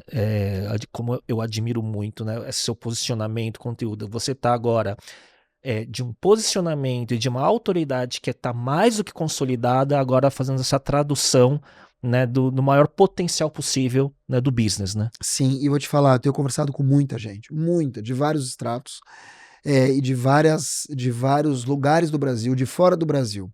E para mim tá muito nítido, Léo, que o daqui para frente vai resvalar em equity, ou seja, oferecer meus préstimos e fazer parte de empresas, mas acima de tudo eu colaborar, eu ter diversas entregas. Então hoje eu tenho só no LinkedIn 160 mil alunos, 50 mil em outras edcasts. Tem uma frente de educação, tem uma frente de treinamento e de palestra. Agora essa frente de consultoria, de posicionamento estratégico, uma frente de conselho. Em 2023, quando eu vim aqui em novembro de 22. Em 2023 eu tive uma questão pessoal muito difícil. E pessoal mesmo. E aí eu caí, fui para baixo. E nesse poço, eu tinha uma entrega naquele ano. Uma entrega, que era palestra. Você não tem noção do sofrimento que eu tive naquele ano. Em todos os sentidos. Financeiro, pessoal, profissional, sentimental, de ansiedade. Tudo que você pode imaginar, porque eu tinha uma entrega. Aí eu prometi para mim mesmo que eu nunca mais ia ter uma entrega só. Eu não ia mais passar por isso. Então, parece uma bobagem, os ovos numa cesta só, mas a gente faz isso sem perceber. E quando vem o problema, quando vem a dor de barriga, quando vem, enfim, como você quiser chamar, esse tsunami e te engole e você não tem para onde correr, você tem um problema sério. Então, o ponto é, eu descobri o valor da versatilidade, da colaboração, o valor de eu me qualificar e ter, embora eu tenha 2, 3, 4 assuntos proprietários, eu consigo hoje me camalear, não sei como é que fala, virar um camaleão para eu me adaptar a diferentes cenários, porque eu não vou passar pelo que eu passei. E ao mesmo tempo sendo fiel a esse escopo da Sim. tua competência para não abrir demais também. Porque também, senão, eu vou te contar uma história. Em 2020, meu pai morreu de Covid em 25 de março de 2020. Nossa, bem no começo. Bem no começo. A gente voltou infectado da França, dia 19, ele morreu 6 dias depois. Você lembra que teve uma chuva de lives? Tudo era live. Você abria a gaveta, tinha uma live. Abria a geladeira. Tudo era live. Eu tinha 500 mil de seguidores. Já era colunista da Época Negócio, que eu sou até hoje. Adivinha quantas lives eu fiz? É zero? Zero. E por quê? Porque eu não tinha um tema. Eu era um cara muito legal, as pessoas gostavam, ajudava todo mundo, levantava a bola, mas eu não tinha um tema meu. Então, muito do posicionamento estratégico de 5 anos para cá foi construído de 5 anos para cá. 100% construído. Eu tinha zero. Eu não tinha TEDx, eu não tinha nada quase. Tinha um Top Voice de 2016, que foi muito legal, mas era aquilo. Tinha seguidores, mas não tinha uma comunidade. Nossa, é verdade. E eu lembro dessa época porque eu lembro de ter cruzado com você, você foi moderador de um painel de uma empresa de headhunting antes da pandemia. E o teu nome eu lembro disso, que o teu nome era conhecido, mas eu não sabia por quê. Ninguém sabia por quê. E Lembrei disso mais agora. difícil foi eu aceitar isso. Porque na minha cabeça eu estava muito tranquilo. E é isso que eu falo para os clientes do posicionamento. Uma coisa é como você se enxerga, outra coisa é como os outros te enxergam. Então o que é posicionamento? Como eu me posiciono na cabeça do outro. Sim. É simples. E é um trabalho proativo.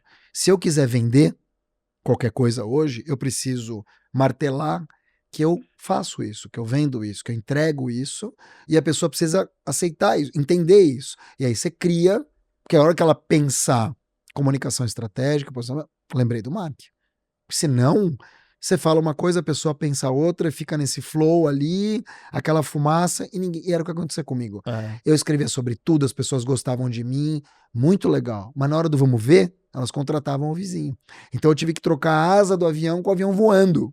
Nem a roda do carro. Mas eu lembrei muito dessa história. Foi Hoje, isso. quando eu vejo o quadro hoje e jogo lá 5 anos, 6 anos, 2019, pré-pandemia, era isso mesmo. Seu nome já era conhecido, mas... Eu não vivia disso. Era Tinha uma agência. Sim, então, sim, pra sim, mim, sim. era um plus. Sim. Agora, se eu tivesse tido a inteligência que eu tenho hoje, de olhar e dizer, eu preciso me posicionar o tempo todo, martelar, lustrar minha marca, lustrar e, sabe assim, para que a pessoa me entenda desse jeito. E na hora que ela pensar esse top of mind, eu tá ali, fora o saúde social, entre outras coisas, Sim. né? Isso é obrigatório. Melhor tá por vir, né? Sempre o melhor tá por vir. Melhor tá por vir. É que nem me perguntar qual que é o teu melhor projeto. O próximo. Sempre. O melhor tá por vir, ainda mais com essa tecnologia toda, Peter Attia, Outlive, longevidade, eu né? tô Então super tem, otimista, de verdade. tem 2, 3 décadas aí pra frente produzindo. Mark, eu queria te agradecer, assim, é sempre um prazer, porque não tem, a pauta é muito ampla, Que né? horas são? A gente ficou São 7h30. Cara, Você tem ficou um 1h30, jantar, né? olho no olho. Você tem um jantar. Não, né? não é nem pelo jantar, é que passou tão rápido que eu achei que tivesse tido 3 horas. A gente falou de tudo. E tem que ser assim, tem que ser olho no olho, senão Tem não que ser. conecta. Sabe que tem uma frase que eu queria deixar, uma frase final antes da gente caminhar? A energia não mente. A energia não mente. Então o que a gente tá fazendo aqui, depois de fazer aquela foto tradicional aqui, Sim. é isso. A energia não mente. Não mente. Eu acho que existe repertório, eu acho que existe resiliência de um projeto, né? Você produz conteúdo, você se posiciona, eu tô aqui fazendo o meu podcast, tô no dia a dia no campo de batalha também, mas existe um algo invisível que conecta e que transparece e que ajuda a construir a passar para a audiência, né? Energia. Que ela transcende a pergunta que poderia ser feita por um chat GPT. Energia. Né? Tudo é energia. Sabe por quê, um- Léo? As pessoas percebem. Quantas vezes, no meu momento que eu tava pior, as pessoas me escreviam na paralela, eu postava uma coisa super legal, a pessoa fala assim, você não tá bem, né? Sabe assim, às vezes é uma palavrinha, às vezes é um sorriso amarelo, às vezes é um olhar, sabe assim, quando a pessoa sorri, mas tá com o olhar assim, Sim, triste. sim. As pessoas percebem. É. Então assim, lógico que você não vai fazer disso uma síndrome de coitadice, que você vai usar isso pra se vulnerabilizar num nível que, sabe Sim. assim, eu sou um pobre coitado. Ninguém quer. Mas ao mesmo tempo, é legal você falar que você não tá numa fase boa. É legal você se resguardar, talvez, e não aparecer tanto. Você não é obrigado. Isso acho que é o lado autêntico da vulnerabilidade. Sim. E não o lado, entre aspas, não tô falando pejorativamente, mas o lado muleta, né? Exatamente. Né? Existe uma questão de muleta capacitismo, né? Sim. Vamos deixar aqui. A gente falou, e o Léo até falou, mas Sim. uma vez eu estava numa palestra e eu fiz um comentário. Falei, pô, esse pessoal de braço curto. Eu recebi uma mensagem. Boa. Você está Boa, sendo bem capacitista. observado, Então, bem assim, observado. você fez bem de observar antes, mas até nos termos pra gente poder Exato. coisar, né? Exato. Coisar é ótimo. Onde que eu quero chegar, Léo? A energia não mente. Se você fizer um post e você tá as pessoas percebem. Então, claro, vamos chamar de novo de muleta, entre aspas, do ponto de vista de apoio, Sim. né? Do ponto de vista de apoio, que nem você citou bem aqui, as pessoas percebem. Porque o que acontece? Existe uma fórmula vencedora. Se eu for lá e postar uma frase e ir muito bem, amanhã eu vou fazer de novo. Se eu for lá e fizer um Reels, assim, eu vou lá e vou fazer de novo. Então, essas fórmulas desgastam. E quando a pessoa entra nesse flow da coitadice, não que ela não tenha um dia ruim, todo mundo tem um dia ruim. O que vai acontecer é, sem perceber, você vai começar a aparecer na cabeça das pessoas como o pobre do coitado do Mark. As pessoas vão te rotular, porque você está se colocando esse rótulo. Sim. E aí, quem quer estar perto de uma pessoa que só traz aquela cara triste para trabalhar? Exato. Ninguém. E você vira uma espiral negativa. Você vira espiral negativo. Ou positiva, né? Pois é. Dependendo. Eu ouvi uma frase que eu posso falar um palavrão? Claro. Que eu vou te falar a frase, você quer saber a frase que mudou a minha vida no último ano? Esse cara que você está vendo hoje aqui voltou em 2024. Eu voltei a ser eu mesmo, depois de tudo que eu passei, 2020, 21, 22, 23 principalmente. Eu voltei a ser eu mesmo, com tudo, frango e tudo, né? Farinha e tudo. frango com tudo. Em 2024, 24, 25, aí... E eu escutei uma frase que é dura, muito dura, talvez eu tenha até uns hates por causa disso, mas eu queria dividir com você. Quando eu escutei, eu respirei fundo e falei, porque eu tinha um pouco também dessa coitadice, de me vulnerabilizar demais, até se fingir de doente para receber visita, sabe assim? Sim. E alguém comentou numa rede social, falou assim, ninguém quer ficar perto de quem tá fudido. Ninguém quer ficar perto de quem tá fudido. Óbvio que você pode receber isso como um preconceito.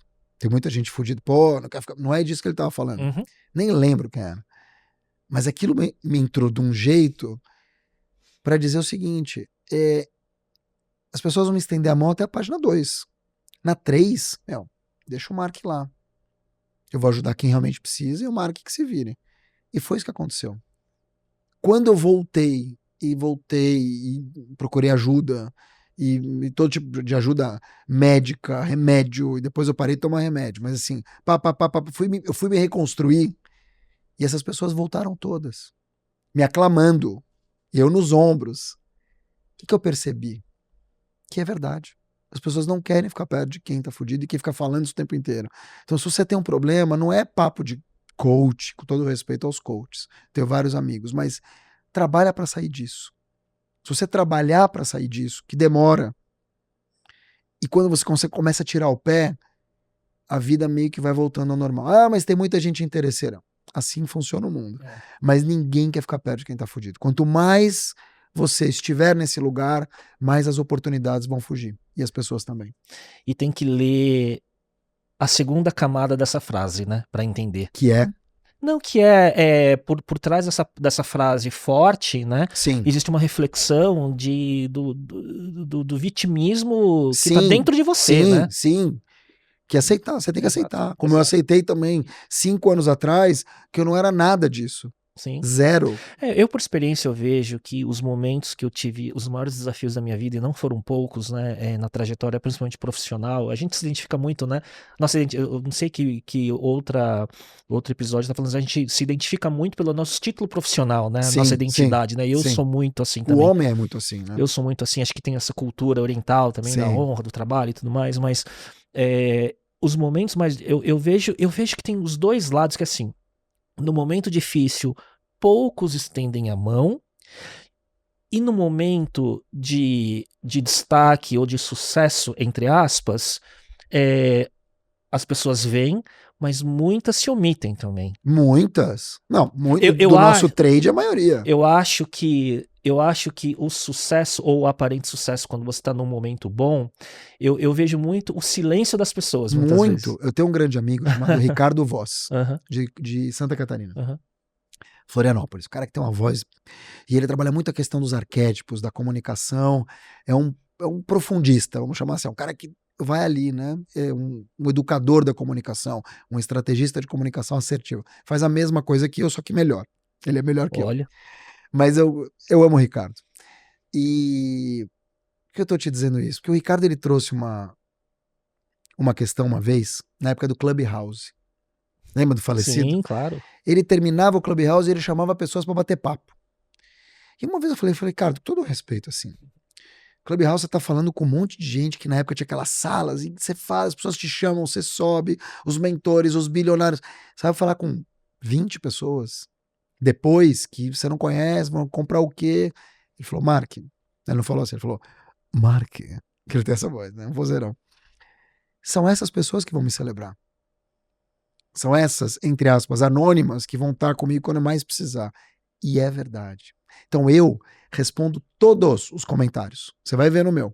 E todo comentário eu individualizo. Léo, quero voltar a falar com você. Roberta, como é que tá tua filha? Não é só um emoji. Né? Não. Já fiz o emoji, mas às vezes não tenho tempo. Tudo bem, paciência. Mas é isso. Então, celebrar as pessoas que realmente vão te levar para frente. Porque o influenciador A, B ou C, ele vai te olhar como concorrente. Dificilmente você vai ver dois caras que têm muitas vezes audiência e tal, que vão ficar se celebrando. Só se for amigo. Sim. Ou admirador. Dois caras que fizeram isso comigo. Você e o Marcelo Toledo. De graça. Uhum. De graça. E é recíproco. Por que eu tô te dizendo tudo isso? Porque, de fato, as pessoas não vão te por 1000 motivos. Ou por inveja, ou porque te veem como concorrente, ou porque elas acham que se elas estiverem fazendo isso, elas vão se diminuir, é psicológico. Sim. Quem vai fazer isso é o anônimo. Sim. Então eu deixo aqui essa dica. Ou porque elas não estão bem com elas mesmas. Né? Também.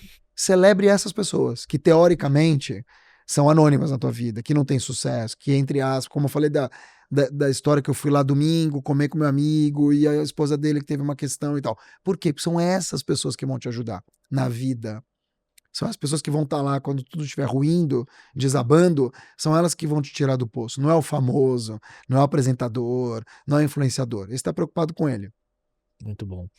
Mark, obrigado e eu espero que você não perca o seu jantar que tinha hora marcada. Não é um date, é um jantar com advogados, eles vão esperar. Muito obrigado, tá? Imagina, quero te agradecer demais, de fundo do coração. Eu queria muito voltar aqui. Acho que eu falei um pouco demais. Nada, que mas isso. Eu fico muito honrado e parabéns pela tua escuta, pelo teu momento, pela tua paternidade e obrigado pela nossa amizade. Por trás de tudo isso tem os desafios também. Né? Sempre tem, né? Mas assim, é muito bom ver esse arco de 2022. 8 dias Eu antes. não tinha essa dimensão. De novo, 8 dias antes do ChatGPT, de 2022 para cá, 2 anos e meio, o arco das nossas trajetórias, de certa forma. Eu não tinha essa dimensão. Engraçado, né? A gente que tá no meio do furacão, Sim. Você não percebe. Você Sim. tem que lutar para sair. Sim. A hora que você sai, é que nem aquele discurso que, aliás, eu recomendo do como eles chamam o cara da Apple? Steve Jobs? Steve Jobs em Stanford. Que a terceira coisa que ele fala é que você só consegue juntar os pontos em retrospecto. De trás para frente. Uhum. Né? Sim. Você olha assim e fala, bom, eu vivi isso e realmente foi muito difícil, mas eu consegui sair. Tem gente que não tem essa chance, que nem meu pai, infelizmente. A semente de hoje, eu vi lugares comuns no sentido da essência da conversa lá de 2022 para hoje, assim. Jura? Só que hoje os frutos estão à vista. Eu não né? lembro, cara, não lembro. Fico muito feliz. Muito bom. Obrigado. Mark, obrigado. Obrigado, audiência. A gente volta na próxima semana. Tchau, tchau.